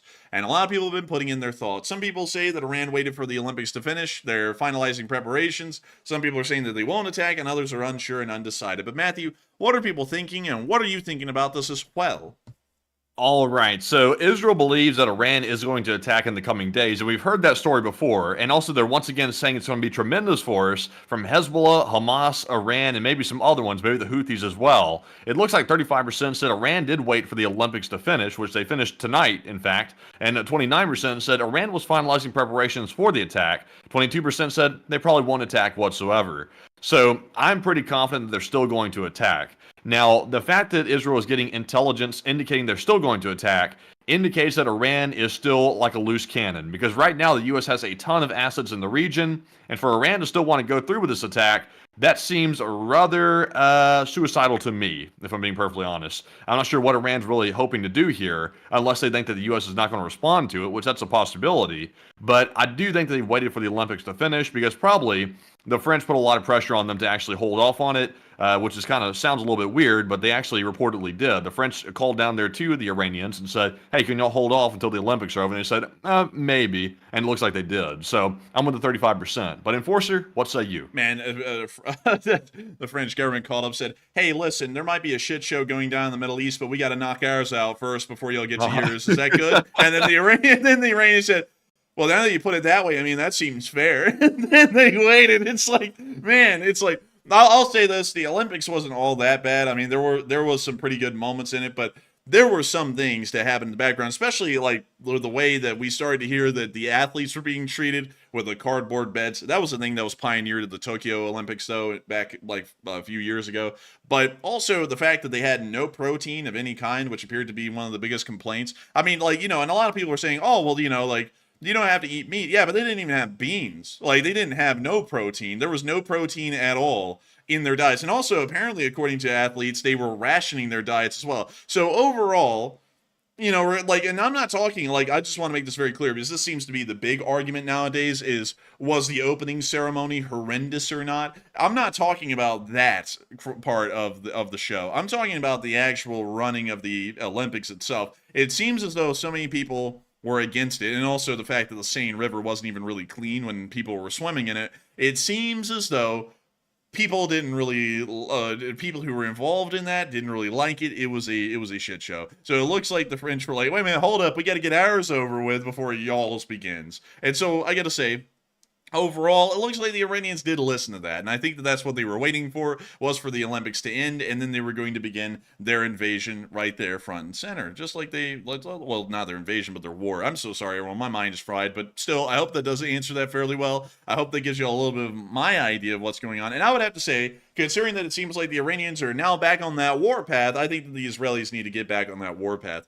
I would say that the Israelis should start by working on the proxies, at least initially first, because the proxies in this upcoming attack are actually going to end up being the largest threat to the Israelis, considering that what we believe is going to happen is that Hezbollah is going to fire off so many unguided rockets into Israel. Israel is going to use up all of their available interceptors to try and stop those, and then after the Israelis end up using all of their available interceptors, then Iran is going to fire their actual missiles and drones into Israel, and at that point, there won't really be much that the Israeli army can respond with to stop those incoming missiles and drones. For that reason, the Israelis need to start conducting a large amount of airstrikes on Hezbollah forces within southern Lebanon and the Islamic Revolutionary Guard Corps forces that are based heavily within eastern Lebanon. From what we understand, the Islamic Revolutionary Guard Corps is the logistical supply force of the Hezbollah forces in the south, and funnel in a large amount of weapons and provisions for those forces to continue to operate. According to Israeli Defense Forces information, those forces are surrounding the town of Zahle, Baalbek, and Arsal, and for that reason, Israeli airstrikes should start to target and destroy specific positions around those areas to try and make sure that the Islamic Revolutionary Guard Corps no longer has the means or capacity to be able to supply or protect or help to improve the situation of Hezbollah forces further south of the banks of the Litani River. And so with that, after we get done with that situation, then Israel needs to focus on Iran, or Iran, or whatever the hell you want to call it. They should start to possibly conduct preemptive attacks against them and also try and knock out a large amount of their missile and drone launchers before they can be used. While this may not be looked at favorably by the United States is telling Israel to make peace like that's a possibility now. But while that may not be a big thing that the United States is a fan of, the United States will have to become a fan of it because this is something that is necessary to be conducted to this point. And I would honestly say that if the United States was smart in this sort of a time in our history, we would most likely start to conduct strikes simultaneously with Israel against Iran to try and knock out their nuclear development and research abilities and put them back multiple years if possible. I would also say that the United States and Israel needs to target Iranian nuclear scientists and take those out as well, as they are vital to the Iranian nuclear development program, or the Iranian nuclear program, and that their continued existence would be a great threat to global security and Western interests. And so with that, I hope that Also, did you hear the current response that the U.S. gave to the Middle East? They actually gave a response today. They told Israel, like you said, they need to agree to peace. Like, we need peace right now. And so I believe it was Israel, the United States, or someone called the proxies up, the Iranian proxies, the violent terrorists. They called them up and said, hey, could you answer the phone? And they just never answered the phone. Like, they wouldn't even pick the phone up. So, the U.S. is still saying Israel needs to make peace, even though the people that are in the wrong, which are the proxies, they're not even picking up the phone and wanting to talk. Like, none of them want to talk. And honestly, at this point, the Israelis don't want to talk either. And I don't really blame them because they've been attacked wrongfully for months and months and months. And there's just no end in sight for it. So unless you squash them like a bug, there's really no like fixing this. I would have to agree. Also, I saw someone say, LMAO, that take is hilarious. I guess because the Iranians would crush us if we went to war with them, right? Like they'd sink a carrier or something like that. But anyways, with that, I hope that does address that well, in my opinion. I believe that a strong response is needed. I would explain why I would believe a strong response is needed, but to be honest, my eyes are drooping, I sleepy, and I cannot come up with a good answer at the moment. I'm so sorry, everyone. I would usually not say that I'm tired like this. I actually am over caffeinated at this point. Probably have had 300 milligrams, 400 milligrams of coffee today. No doubt. Like, I know that that's the amount that I've probably had. Problem is that Matthew and me have been working nonstop on air all day. And usually with our normal workload, we usually end up working most of the day, if not all day anyways. But running 2 live streams back to back is unbelievably exhausting because the amount of attention and mental focus you have to have doing this. So I'm absolutely mentally beat right now. I would love to go into my long drawn out explanation of why a preemptive action or a strong action by the United States is needed. But to be honest with y'all, I don't think I have the mental ability at the moment due to being exhausted to actually get into that. So with that, we're going to be moving on from this area. I know many of y'all have heard my speech on that before, so it would kind of be repetitive, but for many of the new people here, it would be brand new. But I believe y'all have to stick around with us. Just make sure to subscribe and stick around, because I will be going into that again here in the future. It may not be tonight, though. But hey, I want to give a huge shout out, though, to everyone, because we have reached 259,500 subscribers, which means we've gained another 3,000 subscribers again today. What do you know? Wow, that is amazing. That's crazy, man. 3,000 subscribers. That is crazy. Like, honestly, we just celebrated 250. They were about to hit 260. Like, I'm at this point, I'm so delirious from the very long workday we've had. Like, it's unbelievable. I feel like I'm looking and seeing like a mirage here or something like that. But 260 is insane.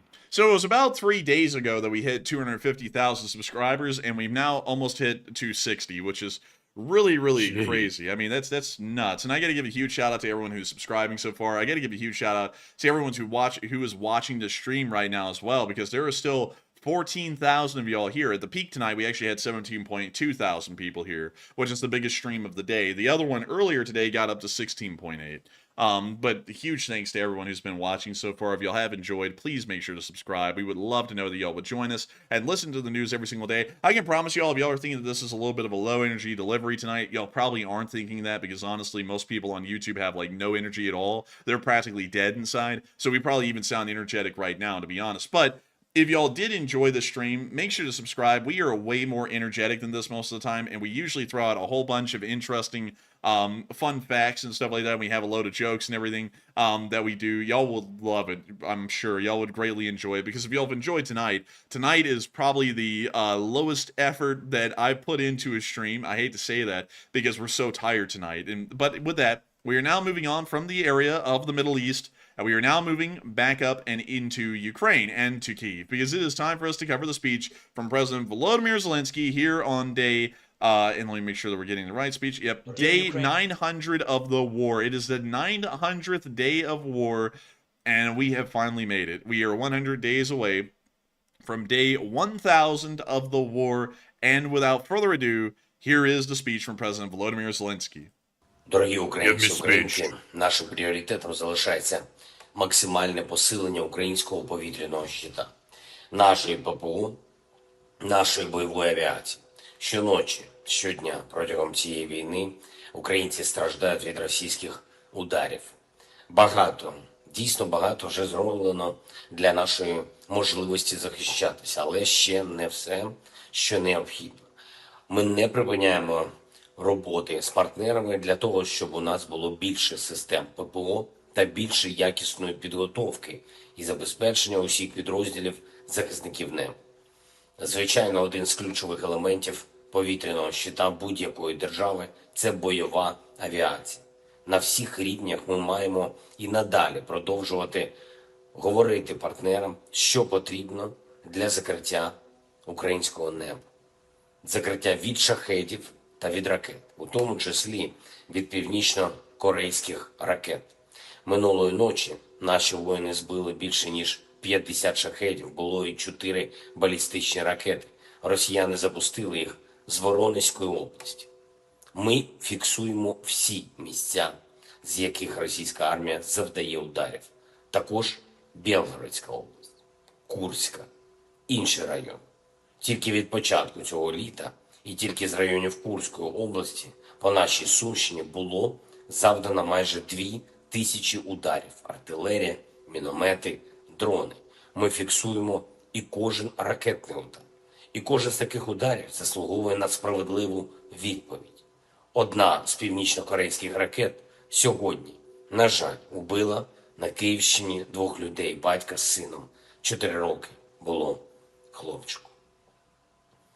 Мої співчуття рідним та близьким. Ще 3 людей були поранені.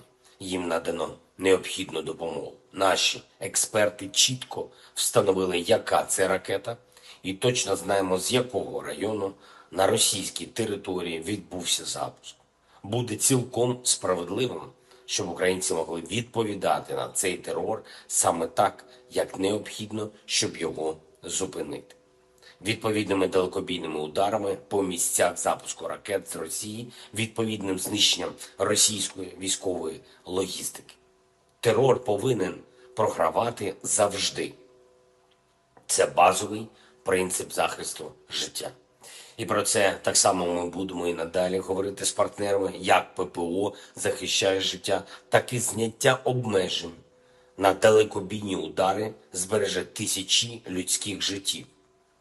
Також сьогодні відзначу рятувальників із ДСНС України, весь колектив служби. Дякую кожній з вас, хто виїжджає на місця після російських ударів в усіх наших областях, розбирає завали, гасить пожежі, надає першу медичну допомогу і загалом забезпечує порятунок наших людей. Я впевнений, всі українці вам вдячні, а особливо я хочу сьогодні подякувати рятувальникам Київщини: Віталій Харченко, Микола Золотар, Вадим Гевко, Анатолій Рибка, Віктор Жукович. Всі працюють в місті Бровари. Дякую вам і вашим колегам. Також рятувальники Харківщини: Олександр Глущенко, Андрій Єрмоленко, Вадим Гнатенко, Олександр Лиман, Микола Криволапов. Дякую. ДСНС України в Донецькій області, усі, хто працює заради наших людей. Особливо Сергій Іщенко, Микола Пустовалов, Іван Головащенко, Володимир Деренко та Віктор Карташов. Також Херсонська область, весь колектив ДСНС України в регіоні, а особливо Антон Лійник, Віталій Пархоменко, Юрій Червинський, Руслан Власенко, Євгеній Макаренко. Дякую вам, хлопці. Дякую всім, хто в Україні та з нами, з Україною. Слава Україні!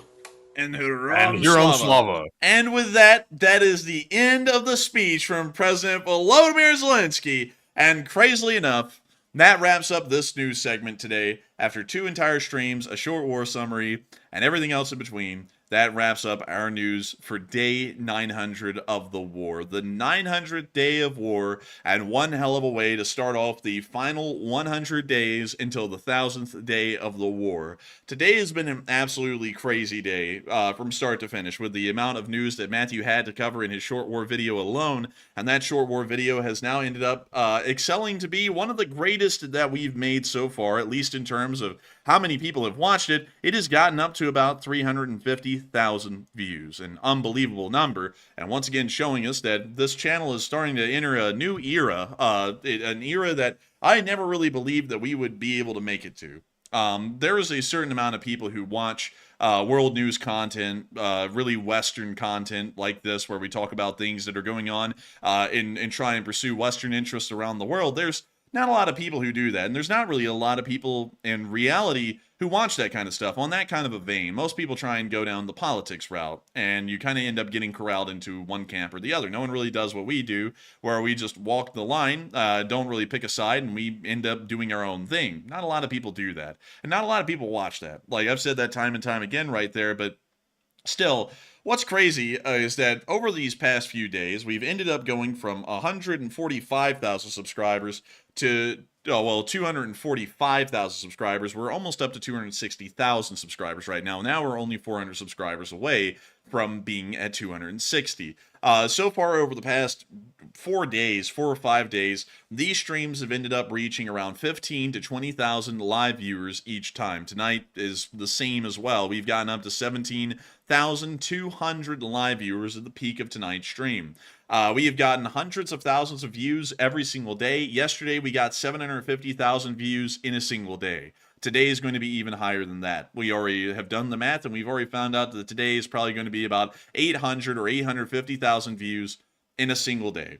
I cannot believe the amount of exposure and the amount of coverage that this channel is getting with everyone out there in the world. I've got to give a huge thanks to everyone who's just joining us today and finding out about this channel. I hope that we've been able to set a good impression with our emergency broadcast that we put out earlier today, and also this stream that we put out this later on in the night as well on our normal streaming time. And I hope that everyone also enjoyed our short war summary as well, because that had a lot of work and effort put into it by none other than Enforcer Matt, which is my co-host that's here with me right now, that isn't talking because I'm talking and I'm the enforcer. That's something also, that's something also, by the way, that I want to clear up for everyone who's new. There are 2 people on this show. I hope that people spread this around. I'm the one who talks pretty much the entire time. My voice is higher pitch, and I usually sound either annoying to people or people like my voice. It's one or the other. But I am the enforcer, and this is the Enforcer channel. So the channel is named after me, and I am the enforcer. Enforcer Matt is my co-host, and he's the one who runs this channel right alongside me every single day. We're actually the only 2 people who work on this channel. Enforcer Matt was the one who put out the short war summary today. Tomorrow, if one goes out, that's going to be my short war summary. And we're 2 entirely separate people. Matthew is Matthew, and I am the enforcer. Matthew's Enforcer Matt, but I'm the enforcer. So there's a little bit of a difference there. Some people don't get it because every single day now we see people who say on Matthew's video, "Wow, great job, Enforcer, love the video." Or when I put out a video, people will go, "Wow, great job, Enforcer Matt, I love the video." And we're always like, dang, they don't know who's who. Like, we're like, I'm like we always want folks to know that a little bit more, so that way credit can actually be given where credit's due. So instead of people calling me Enforcer Matt and Enforcer Matt the Enforcer, we want to make sure that folks actually know who's who. And so with that, I hope that I'm actually fine. I saw it in the video again today. Like, usually I'll look through the comments and I'll heart all of them. Like, if someone says, "Oh, great job, the enforcer," I'm like, I know who they're talking about. They're talking about the guy who made the video, obviously. So I'll just heart it or something like that. But I'll be honest with you, like, mentioning the amount of work, like, today was probably the biggest stress test we've ever had for, like, nonstop work. I woke up this morning, and also the enforcer did as well, and I've been researching every moment we've not been on the air. I've been researching, making Twitter posts, scanning Telegram, and talking to our sources all day long to try to keep up with the news. Also, the enforcer has as well. And then after we get done doing all of that, we jump on the stream. Actually, for me, the video first, had to make that first. That was a couple-hour project. Then we jumped on our first stream, the emergency stream, and now we're on this stream right here. So it's crazy. We went from video in the morning, posting that, watching that all day, doing more research, to doing our emergency stream, having research for that, and now jumping on here and raising over $5,500 for charity all in the same day. It's crazy. It's been like a 12-hour workday. Actually, not actually 12 hours, it's more like a 14-hour workday for me, also the enforcer as well. So today has been a day to test our, I guess you could say, our journalism and our YouTubing skills today, because it's been a long one. But I'll tell you this, we got out of law schools, we hated it. At 14 hours of this, to me, is a full enjoyment. I've enjoyed every moment of it like usual, and that tells me that we're in the right lane right here, because we're enjoying it, and also y'all are enjoying it as well, it appears, from the like count and also all the other viewership counts as well. So it's just tremendous, like so much better than law school, and it's just a lot of fun covering it. I'm glad we're able to meet expectations. And I got to agree with that. And also I saw someone say something like, "Yeah, y'all are so great. Y'all have got to be in the top 25. It will actually, what's funny about that is that you're almost right. Like, we are actually number 27 in America right now for the largest show on YouTube. That's us right there, the Enforcer. And this isn't even yesterday's number. This is the day before, because we reached a peak of 16.6 thousand live viewers the day before. And so yesterday we actually ended up reaching a peak of 19.2. That number hasn't come out yet, but we're still number 27 in the world, which is pretty crazy. Like, it's like, it's crazy to see the people that were above in terms of like the numbers. So let me show y'all some of the people we're above. We're above Ludwig. Ludwig, for you, if y'all don't know, he has like 6 million subscribers. Like, it's a huge channel. And we're above Ludwig somehow. We're running a bigger stream than Ludwig. We're running a bigger stream than Agenda Free TV. Not a bad channel, by the way. And then we're bigger than Spaceflight Now, which was actually streaming a actual rocket launch yesterday of a satellite on a Falcon 9. We somehow ended up getting more live viewers than people watching a Falcon 9 launch. That's crazy. Usually those do incredibly well. Like, those do wildly well. We beat that. We ended up beating... Also, by the way, Enforcer, I don't mean to interrupt the thing here, but speaking of space launches, y'all know there's 2 people, like, abandoned and stuck in space right now, right? Like, nobody's really mentioning that on the media or anything like that, but there's actually, like, 2 people stuck in space on the space station. Yeah, actually, I did know that a little bit. I didn't really focus on that a lot. I remember hearing that way back in the day, like a month or 2 ago, and I was like, oh, sucks for them. Yeah, it's kind of weird. Like, I was just like, it popped in my head just then. I was thinking that's weird. Like, nobody's really mentioning the fact that they're stuck there like that until you just mentioned it. But a fun fact. This is what I do when I get tired. Start just randomly think stuff up. But anyways, go right ahead, Enforcer. What were you saying? We beat Disney Junior. We actually beat a horse racing live stream yesterday. People bet on those. We beat them. Like, that's actually weird. We ended up beating, let's see, Creflo Dollar. No way. Let's see here.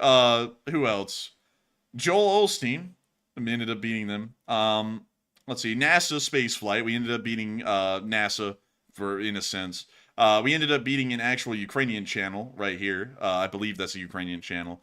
Let's see here. We ended up beating Dateline NBC and Fox. And let's see who else. Disney XD. Dang, we beat them like by a mile, dude. Like we literally had 10,000 more live viewers than they had. That's nuts, man. It's crazy. Like, to see this like chart right here. Like, some of these channels I've watched, not Disney XD, but some other ones and stuff like that. I've actually watched some of these, and it's weird to see. Like, like one guy we brought on before who was kind of an asshole. He said it's not a pissing contest. It's really not a pissing contest, but it's really cool to see how high we are on the chart, just out of curiosity's sake. Also, who's above us, by the way? Did you look above it? I did look above it, but I was scared to go up there because it gets a little political. But I'll show. I'll still show. It doesn't matter because as long as we make sure there's no politics in the chat. I don't really know any of these channels, but I'm sure y'all are going to know one that I run across. Washington Post beat us, but they're covering politics, and that is what it is. We can't cover that on this channel. I'm never covering that. And then there was this person here, which ended up getting way up there. And then there was also this guy, and PBS NewsHour was actually number 3. Like, usually PBS is below us. And it looks like yesterday, yeah, they were also covering a political thing. We can't do that. So, that is what it is. We can't get in that kind of stuff. We're never getting into that kind of stuff. But still, they ended up beating us out. But actually, it was the other day. Y'all be very interested to know this probably, because this person here, many of y'all know who they are. They're currently a candidate in a presidential election here in the United States. But they also there's also a alternative candidate to them on the other side. I'm trying to make sure to word this as neutral and objective as I can. What is funny, I actually screenshotted this on my phone and showed this to Matthew.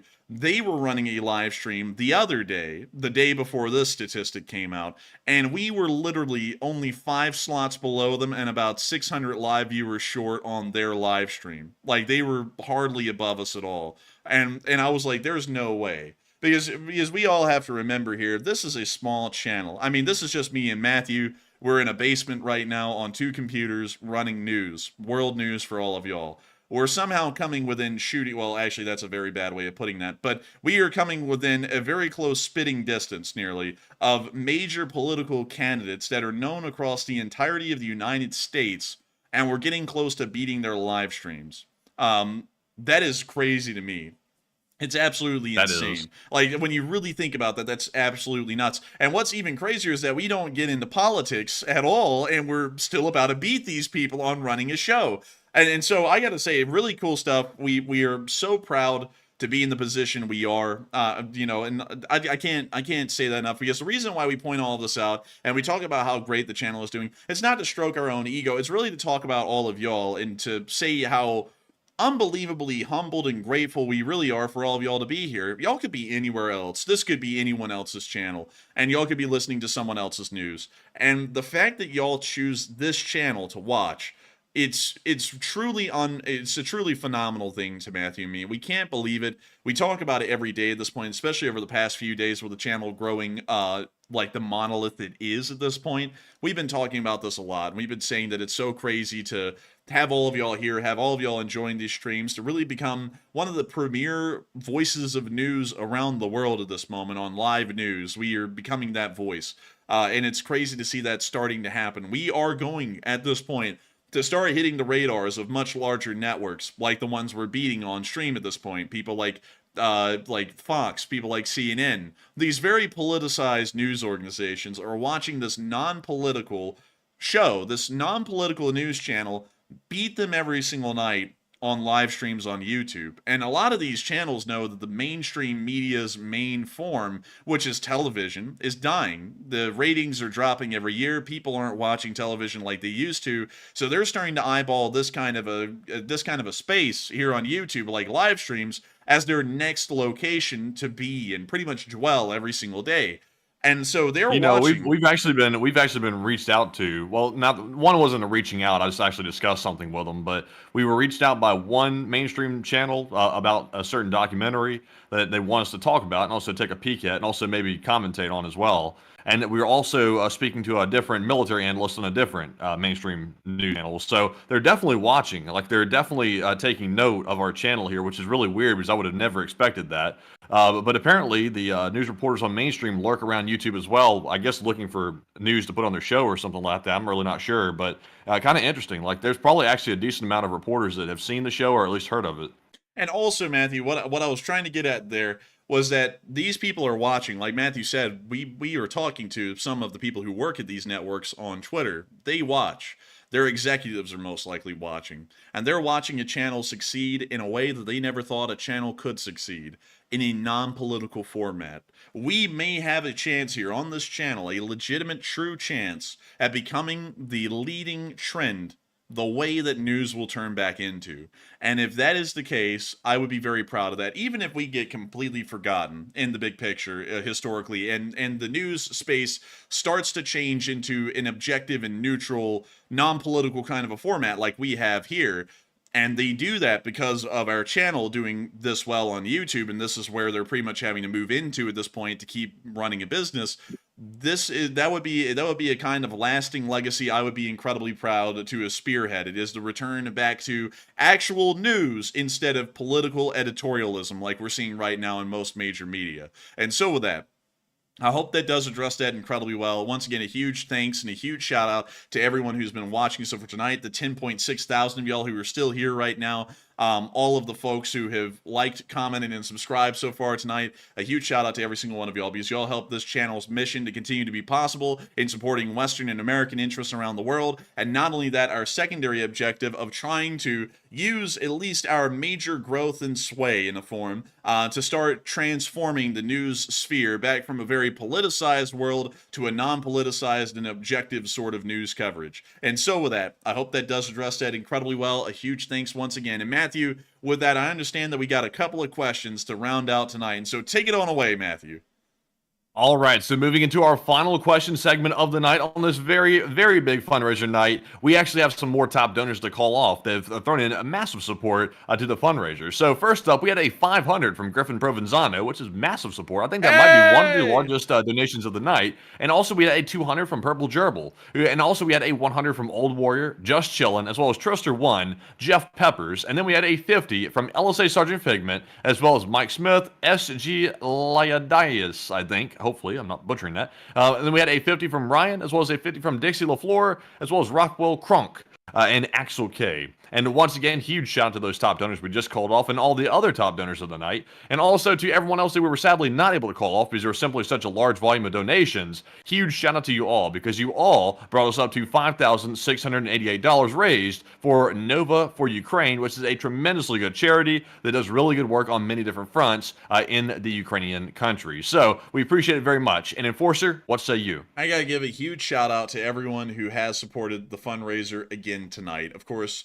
it's unbelievable to see. It's really crazy to see. We almost got over twice the amount that the fundraiser goal is. We've gotten up to $5,688 as of this point, and we only had a goal of $3,000. The Lee Spring Army is truly one of the most incredible forces out there on the internet right now. It is one of the most civilized groups on the internet. It is one of the most well put together and intelligent groups I've seen on the internet as well. There are so many people who are more wiser and more intelligent beyond their years that are in the LSA. And not only that, one of the most generous and kind groups in the internet as well. The amount of support that y'all have given to nonprofits that are operating in Ukraine and around the world has been absolutely unbelievable. It's one of the largest in the Ukraine war sphere. I believe it is the largest overall. And it's crazy to see that so many people continue to support these fundraisers 900 days into the war, far higher than even the fundraiser goals are laid out to. And so I gotta say, a huge, amazing thanks to everyone who supported this fundraiser tonight and made this incredible fundraiser possible, because it will be having an impact in Ukraine thanks to Nova Ukraine, which the support will be going to. And a big shout out to Richard McGurl, who also just threw in a 50 right there as well. But with that, it is time for us to move on into some live chats. I'm going to be honest, usually we would run this stream until 11:30 on a Sunday fundraiser night. I cannot guarantee that we will be able to run all the way to 11:30. I'm going to answer questions until I mechanically cease function, and then we'll be rounding out the stream by that point. And so with that, Matthew, what do we got? All right. And also, I see that Celix the Fat, who's in the live chat, said, I'm unable to donate. I'm not sure why that is, Celix the Fat. If you're in Australia or a country that does not allow it because of legislation, that could be one reason. But you have donated before, so that's kind of weird. So I'm not sure why. Try refreshing the browser, and that might let you donate to the fundraiser. But sorry about the trouble. But anyways, jumping into our Morse code decoders of the night. Tonight we had Cliff Simonson once again, along with Mark Hodges, Earl Bernew, Kevin J., Paul Schultz, and David Millsaps. They said the Morse code decipher says Russian forces are surrendering faster than reinforcements are arriving, and called this the Russian dilemma, and long live the LSA. And that is the Morse code message of the night. Y'all got that dead on the nail. That was it. And I got to give y'all a huge congratulations for getting the Morse code message correct on the 900th day of war. I was actually planning on making a special Morse code message for the 900th day, but the news was so crazy on the 900th day, the Morse code ended up being about the actual news itself. And I got to say, a huge congratulations to y'all once again. I don't know how y'all been doing that for 900 days, yet y'all still do it with pretty much pitch perfect accuracy every single time, and I gotta respect y'all for that. That is truly incredible. And so with that, I hope that does address that incredibly well. And with that, we are on to the next one. All right, and moving into our first live chat question here, I was told by Darren Quinn that we accidentally missed his question the other night, so I'm going to actually take this one tonight. This was a super chat from last night. Darren said, my question from yesterday was the website Ukraine towards Kursk is catching Ruski flies. Let's see here. Is it true? Let's see. I have heard that. I've also heard that if they die in Ukraine, most of the time nowadays, the Russian army just declares them missing. So that way they don't have to pay out benefits. America actually did something slightly similar during the war in Afghanistan and Iraq, because if a U.S. soldier ever got wounded or killed later on in the war, at some points in Iraq and Afghanistan, they would actually load them up onto aircraft and then ship them off to Ramstein Air Base in Germany, and then they would declare them dead there, because you wouldn't get the payout. Well, some families wouldn't get the payout in that instance because they died in Germany instead of dying inside of the actual war zone, which is where you would actually get paid out. So it's kind of a way that, you know, sometimes people try to make sure that payouts don't happen. It's pretty messed up, but I have heard that the Russians may be doing that as well in Kursk at the moment. But with that, I hope that does address that fairly well. And with that, we are on to the next one. And this question right here goes to Peace with War, who says, are there any Freedom for Russia forces currently fighting anywhere? Yes, they are fighting within the Vovchansk front. We have not heard of any FRA forces inside of Kursk at the moment. And so with that, I hope that does address that well, and we are on to the next one. And we've got a super chat, or excuse me, not a super chat, a live chat this time from Steve Gardening Adventures, who says, when do you think that we will get to see the F-16s in combat missions? I'm not really sure. They're kind of keeping that really quiet. They may be in combat missions right now, but we don't have any video or picture evidence to confirm that at the moment. So we can't really say for sure. That's the best I can say. So with that, I hope that does address that somewhat well. I would love to give a tentative timetable, but sadly, the only people who would know that are the Ukrainian armed forces, and they most likely issue that information on a need-to-know basis. And so with that, I hope that does address that well, and we are on to the next one. And this live chat goes to Don Rament, who says, can third-party countries receive and hold POWs captured inside of mainland Russia on Ukraine's behalf? No, that is verboten, because that's pretty much direct involvement in the war as a belligerent is by accepting and maintaining prisoners of war. So the answer to that would be no. And so I hope that does address that fairly well, at least from my knowledge. And with that, we're on to the next one. And our next one here is going to go to, let's see, this one's going to go to Name Redacted. And also, a huge shout out to Carl Patterson, by the way, for putting in a 50 Canadian to the fundraiser, bringing us up to $5,804. Right now would be a great time to pull up that picture of Putin looking seething, because that's probably what that makes him do, is start seeing that money going to Ukraine. Oh, I think we got it. We got it. Yep. Oh, there it is. Yep. $5,804. Oh, bliat. Man, hang on, man. Hang on. Hold up. I got this. Hold up. You know what? We're going to play just a few seconds of this. It should be fine. Hold up. Here we go. Yeah, here we go, Andy. This is what's playing in Putin's head during that press conference today.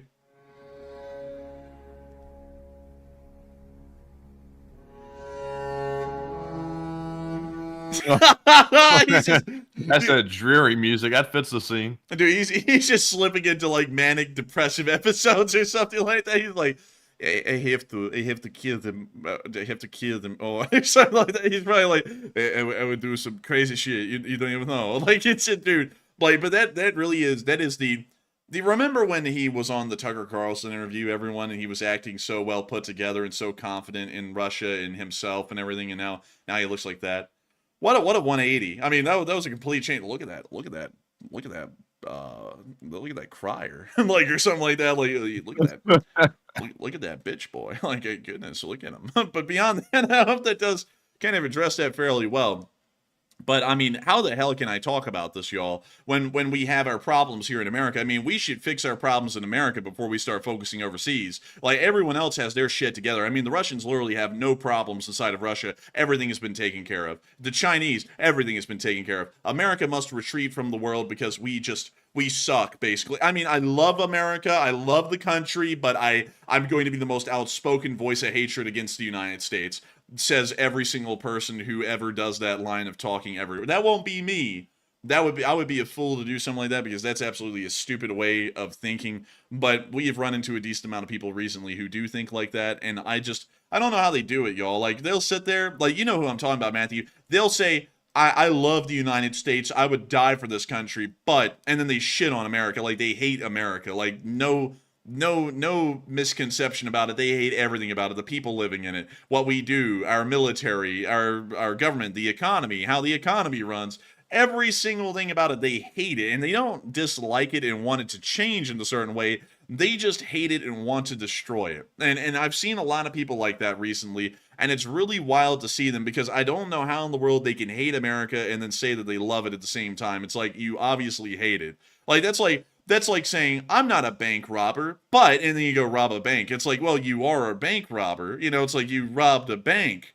Like, it doesn't matter if you say you're not one. Or or something like, I love cars, and then every single car you ever see, you throw a Molotov on it and burn it to the ground. It's like, well, clearly you don't like cars. Like, you hate them, apparently, because your actions are showing you hate them. I don't, like, Matthew, dang, we sat there the other day, because the specific people we're talking about, they run YouTube channels, all right, like obviously. And so we were sitting there laughing and joking about this one guy who talks like this. And so we went and clicked on a live stream that this guy was running live, and there was someone else on there with him. And this guy was bitching out his own family. Like, apparently he hates his own family or something. And I was like, so wait a minute, this is a guy that people are taking input on from not liking America? It's like the guy doesn't even like his own damn family. Sounds like he just doesn't like anything. It sounds like he hates life. It's like, why not? Yeah, when you first turn on water that's really hot, when you put your hand under it, it feels cold, right? When you really turn on some really hot water, you know what I'm talking about? Yeah. It's like these people right here, they're so patriotic that when you hear them talk, they actually hate the country. It's like the total opposite of what it should be. It's like, how can you be like, quote unquote, patriotic and then bash everything about it? And they'll claim at the same time, oh, well, I'm bashing it because I love it so much, I'm trying to make it right. It's like, well, everything can't be wrong. It's like, if everything's wrong, then there's no fixing anything under that logic. So, it's just silly, man. Like, I don't give those people much credence at all anymore. Or better yet, Matthew, they'll sit there and say, I love America, and then they'll bitch about everything, and then you'll ask them, well, how in the world are you going to fix it? There's no fixing it. We're doomed. It's like, oh, so you really just hate America, then you're just trying to hide it at this point, right? Like, that's what you're doing. I'll tell you this. Folks. And also some people are trying to say, oh, so it's this group. No, it's largely everyone, I would say. There's people like that on the other side. But specifically the YouTube channels we ran into, they do that, and I'm like, well, y'all just hate the country, right? It's like, that's clearly what y'all are getting across to me, because y'all aren't trying to say these things with the idea of bringing about change. Y'all are just saying it to shit on the country. That's how I take it. But anyways, with that, I hope that does address that fairly well, at least the people I ran into. But with that, we are on to the next one. Also, Enforcer, have you covered the Lincoln Strike Group heading to the Middle East yet? Did you mention that? The Lincoln Strike Group of Lincoln Logs?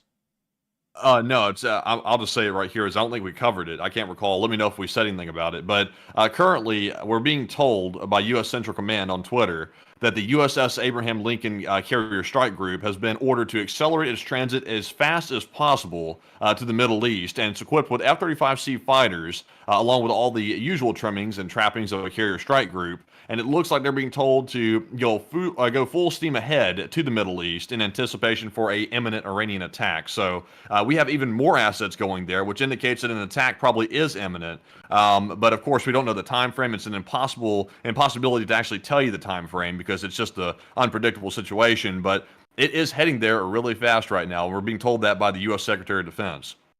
And interesting. That is fairly interesting to hear. Also, Matthew, there's someone in the chat right now. I think you might need to keep an eye on them because it looks like they might be heading, in an odd direction here. But anyways, with that, I would have to say that's very interesting. It does sound like a strike is going to start happening very soon, especially if we're trying to move assets even quicker than before, because why in the world would we be moving them faster if we were expecting that nothing was going to be happening soon? And so with that, I hope that does address that the best I can. And with that, we are on to the next one. And also, let's see, Tom Exman said, where is it right now? Where's the Carrier Strike Group? I'm trying to see here. Let's see. It appears... It'd be kind of weird for them to give the location, by the way, but let me see if I can try to see if there's any clues. Looks like... I'll be honest with you, I can't even take a guess at it, and they didn't put that in the press release. And also, I'm not seeing it anywhere on Twitter either. So it might be able to be tracked, maybe on like a shipping tracking or something like that. But sadly, I don't have access to it right now, so I couldn't figure that out. But anyways, moving on from that story, we'll have to keep an eye on that one. We do have another $157 donation that just came in from Andy L. Massive. Oh, wow, he rounded us out to 6,000 even. I appreciate that, Andy. That is OCD. Nice. Very pleasing to me. That is very nice. 6,000 even. I love to see that. Huge shout out to you, Andy. And also, huge shout out to Carl Patterson for putting in another 50 as well and helping bring us up to that 6,000 figure. That's tremendous. Double the goal, actually. That's easy math. So I love to see it. But with that, we're now moving on to our next question here, which goes to Knox Date, who says, how many units or ships are in the Middle East? And also, any updates about the Congress answer or declaring war against Iran? We haven't heard any updates on that. It appears that may have actually died. I'm not really sure. We just haven't heard anything about it, to be honest. Right now, the USS Wasp task force is in the area. The USS Teddy D. Roosevelt, Teddy Roosevelt Strike Group is in the area, Carrier Strike Group. We also have a couple of Arleigh Burke-class destroyers right now, the USS Roosevelt and also the USS Buckley, I believe, are currently off of the coast of Israel. We have about 6 U.S. Coast Guard cutters in the area. I believe we also have an additional detached, a couple of Arleigh Burkes inside the Persian Gulf, about 2 more of them. And I believe that we have 1 or 2 additional Arleigh Burkes as well around the area of the Gulf of Aden and the Red Sea. So that, at least off the top of my head, is the U.S. forces that are currently in the area. And then we also have a great deal of auxiliaries as well. I think we have about 8 U.S. Navy auxiliary ships in the area. to support and sustain operations of the Navy around the Arabian Peninsula. And right now, the USS Abraham Lincoln, like Matthew was saying, that carrier group is currently in transit across the Atlantic, is going to be rapidly approaching the Eastern Mediterranean, most likely within days at this point. And so that's a best recap I can give on current Navy assets in the area. And with that, we are on to the next one. And this question right here goes to Putin's AK-47, which kind of sucks. But I like the viewer, though, but the Putin's AK-47 does suck. But they said, do you think that the USA will, if needed, declare war on Iran? I would say that it probably would. I would hope it would. It would be a little bit odd if we didn't in this situation. But to be honest, it's a little bit of an odd situation. We probably will not. So I hope that does address that somewhat well. It's a great question. I can't really get into it too much without getting into politics, and I kind of have to avoid that. Also, I saw some people earlier saying, well, like Enforcer, because I was talking about a certain group of people we've had to run into, and I think I described that group so succinctly, everyone kind of got an idea of the group I was talking about in particular, and I want to make this quite clear. Yeah, I think y'all were kind of hitting it on the nail with which group I was kind of talking about in that thing, but I don't want you all to think that's one-sided, because the gripes that I have about those people are the same gripes I have about people on the other side, but it's a little bit in a different vein, because it's a little bit of it's kind of like a different way to bake the cake, but getting the same outcome, if y'all get what I'm saying with that.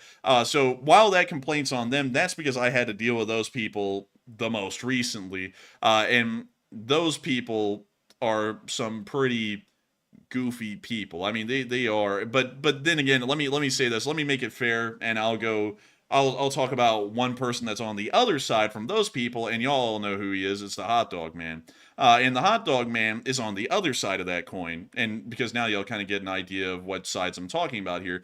Now that guy is stupid in another direction, because unlike the others, which say they love America but they really hate America, and they do nothing to show that they really do love the country, this guy doesn't like the country openly for some reason. I don't know why. But then he also does things saying that he wants to benefit the country, but then they don't benefit the country. They're against the nation's interests, like supporting Hamas and Hezbollah. Like, it's like, that is clear. Those are clearly anti-American, anti-Western groups. How in the world is supporting them doing us any good? And that doesn't make any sense at all.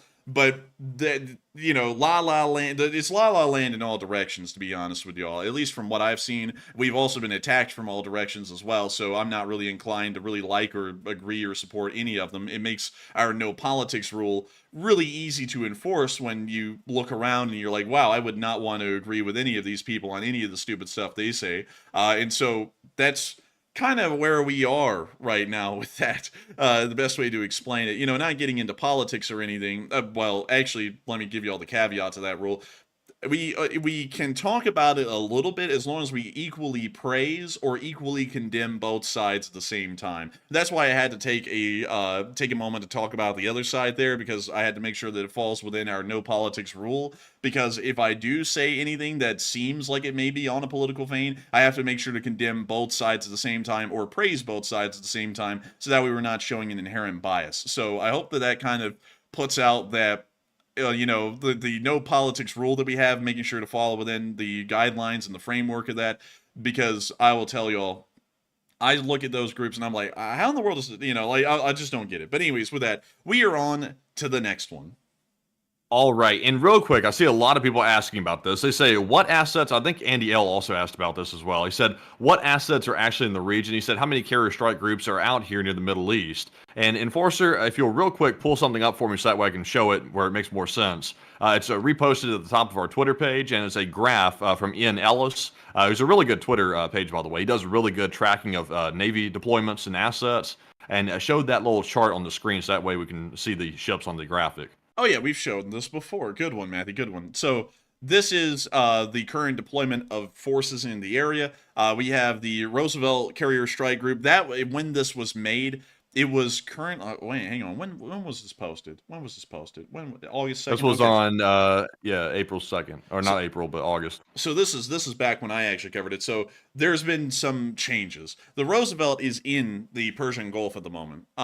We know that. So this is a little bit dated because this is about a week or so old. A little bit older than a week. It's about a week and a half. So right now the Teddy Roosevelt Strike Group is inside the Persian Gulf. We also have the WASP Amphibious Ready Group on the way, which consists of the USS Wasp, the USS Oak Hill, and the USS New York, carrying a Marine Expeditionary Unit, an MEU, into the area. The MEUs are about equivalent to a brigade-sized force. They're made up of about 2,500 guys, which is a very light-sized brigade. So we're calling that, at least for this channel's simplicity reasons, a U.S. Marine Corps brigade, although such a thing doesn't really exist in practice. The U.S. Fifth Fleet also has 4 Arleigh Burkes spread out amongst the Persian Gulf and the Gulf of Oman, with one in the Arabian Sea as well. The U.S. Sixth Fleet currently has the USS Roosevelt and the USS Buckley, which are both Arleigh Burke-class destroyers off the coast of Israel, at least according to this last report. There is also a substantial amount of Navy auxiliaries in the area. We have 4 Navy auxiliaries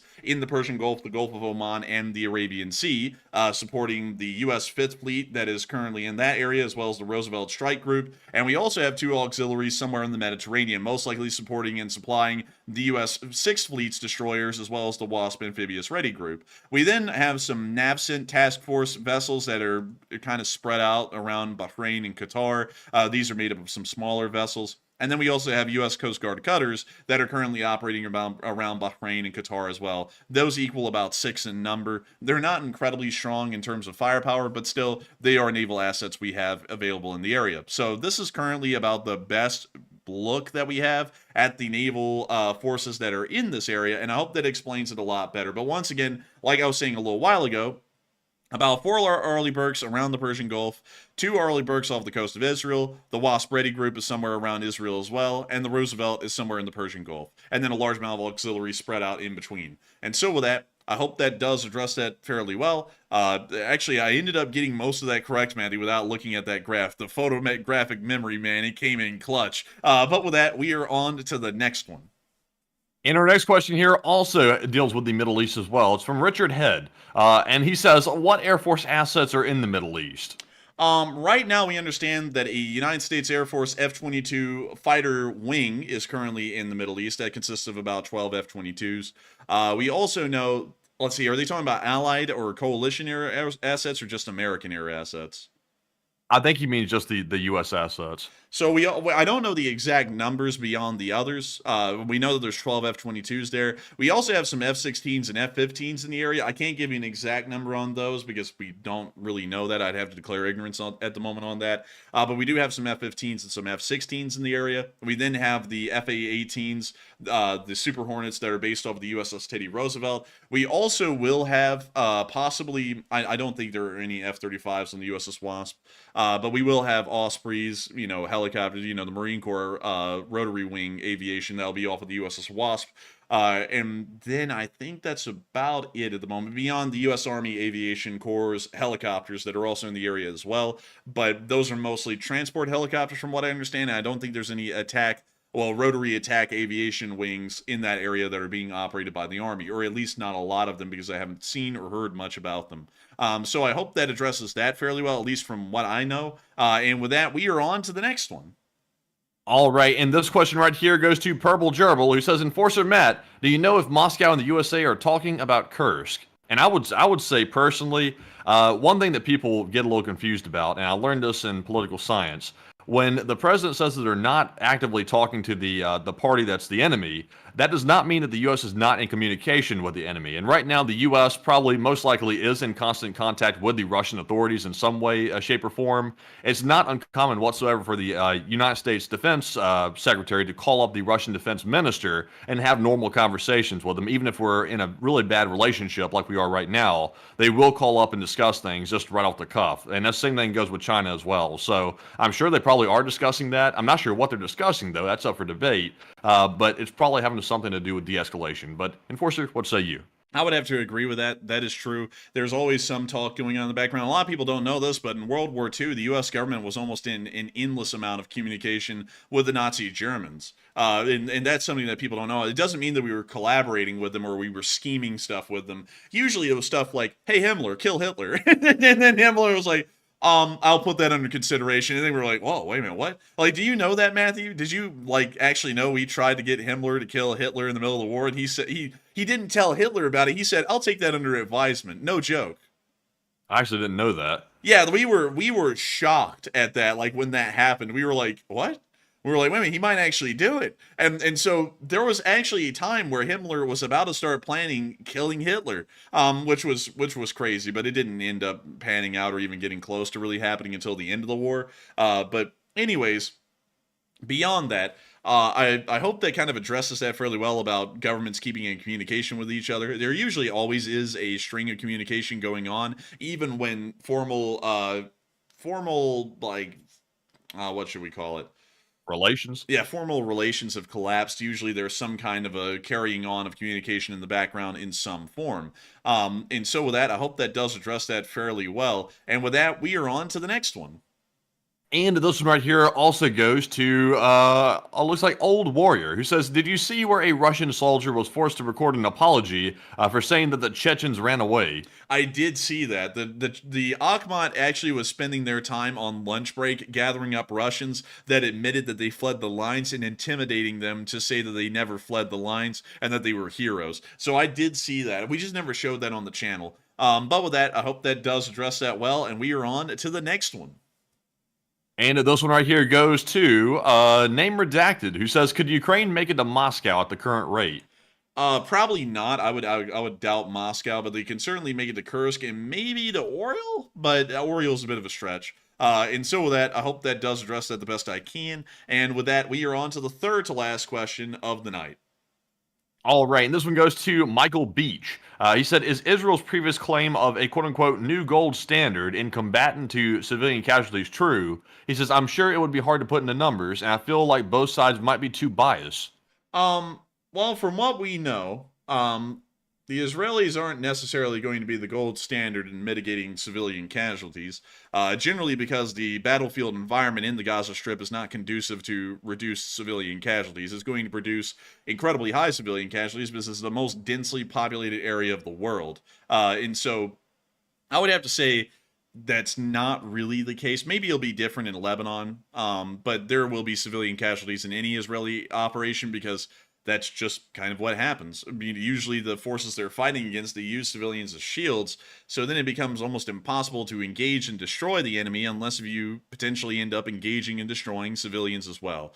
So I hope that kind of addresses that well. Maybe not a good, maybe it doesn't sound like a great answer, but it's the reality of the situation, and it's a pretty tough one to talk about, but still, I hope that addresses that somewhat well. And with that, we are on to the second to last question of the night. And on this one, shout out to Dad Good, who put in a 50 New Zealand, and thank you very much, Dad Good, for bringing us up to $6,057 raised, and we appreciate it very much, and Ukraine does as well. And this question right here is going to go to JR Does Stuff. He says, do you think that if Ukraine uses HIMARS in Russia, that the U.S. will then tell them to stop? I don't think so, because I think we already understood a while ago that there was a HIMARS rocket that was used near Rilisk, and they struck into Russia with a HIMARS and ended up wiping out a convoy somewhere around Oktyabrsko, right outside of Rilisk. And so from what I would understand, I don't think we're going to tell them to stop at any point, really. I mean, they could really use anything they want to inside of Russia as long as it's the Ukrainian army and they're pushing into Russia. And I don't think we're going to protest against it all that much. And so with that, I hope that does address that well, at least in my opinion, and take it with a grain of salt. But with that, we are on to the final question of the night. And so, who is the lucky last person to throw in the lucky last question of the night? And that viewer is Jeffrey, who says, do you think that the Russians are letting Ukraine advance just to give the Russians an excuse to use nuclear weapons? I'm doubting it. It looks like the Russians are letting the Ukrainians advance because they aren't letting them, and they're getting beaten back really badly. They're taking very high losses. A large amount of Russians are surrendering, and a lot of tanks are being abandoned as well, like we saw today. And going off of that, if those Russians were being given orders to fall back, why would they be surrendering in such large numbers instead? They would know that the area was probably about to get nuked, and they would just keep falling back until the Russians could nuke them, instead of surrendering and then possibly being caught within the blast as well. So I would say probably not. If a tactical nuclear weapon is used, the battlefield is going to evolve organically on its own. The Russians aren't going to make any conscientious decision in advance to move to certain positions for them to nuke the Ukrainians. They're just going to nuke them one day out of the blue. And so with that, I hope that does address that incredibly well. At least the best I can, in my opinion. And with that, we have reached the end of tonight's stream. Insanely enough, 9,000 people are still here. I cannot believe that. This stream has been 2 hours and 20 minutes long, and there are still 9,000 people here right now. That would actually be larger than our peak viewership on a lot of our live streams just about a week and a half or 2 weeks ago, and those were actually getting pretty big for live streams. I've got to thank all of y'all so much once again for watching. We've been entirely honored. We're entirely grateful to be in this position, to be able to tell all of y'all the news. Today has been a little bit of a tiring day. I've said that a lot, but I feel like I have to say that a lot to excuse the low energy that I'm kind of putting out right now, because it is admittedly low energy. We still greatly appreciate y'all, though. I don't want y'all to take my low energy as as a lack of enthusiasm. I'm completely astonished that we were able to tell the news to so many of y'all. We love to know that we can. We love to know that all of y'all are enjoying it. And if y'all have enjoyed the stream tonight, please make sure to subscribe. We are so close to hitting 260,000 subs. It's crazy. We're about 250 subscribers away. And so if any of y'all who haven't subscribed yet, hit that subscribe button. Y'all could end up being the 260,000th subscriber. Someone just 4 days ago ended up being the 250,000th subscriber. Y'all could be the 260,000th subscriber. But still, a huge thanks to all of y'all once again for watching. We will see y'all all tomorrow during the Short War Summary on a live stream if something else crazy happens. But if nothing crazy happens, and expect that nothing will, y'all can count on us to be back on this live stream on Tuesday at 10 p.m. Eastern Time to cover the next 48 hours of the news of the war in Ukraine. And so with that, good night, good luck, take care, stay safe, Slava Ukraini, and long live the Least Spring Army. The Least Spring Army will never die.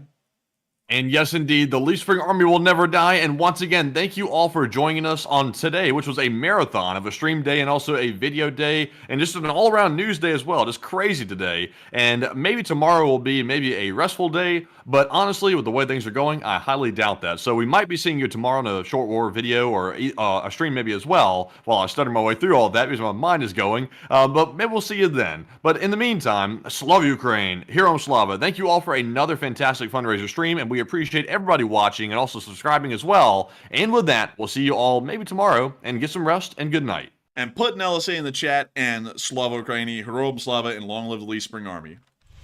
Uh. Oh, yeah.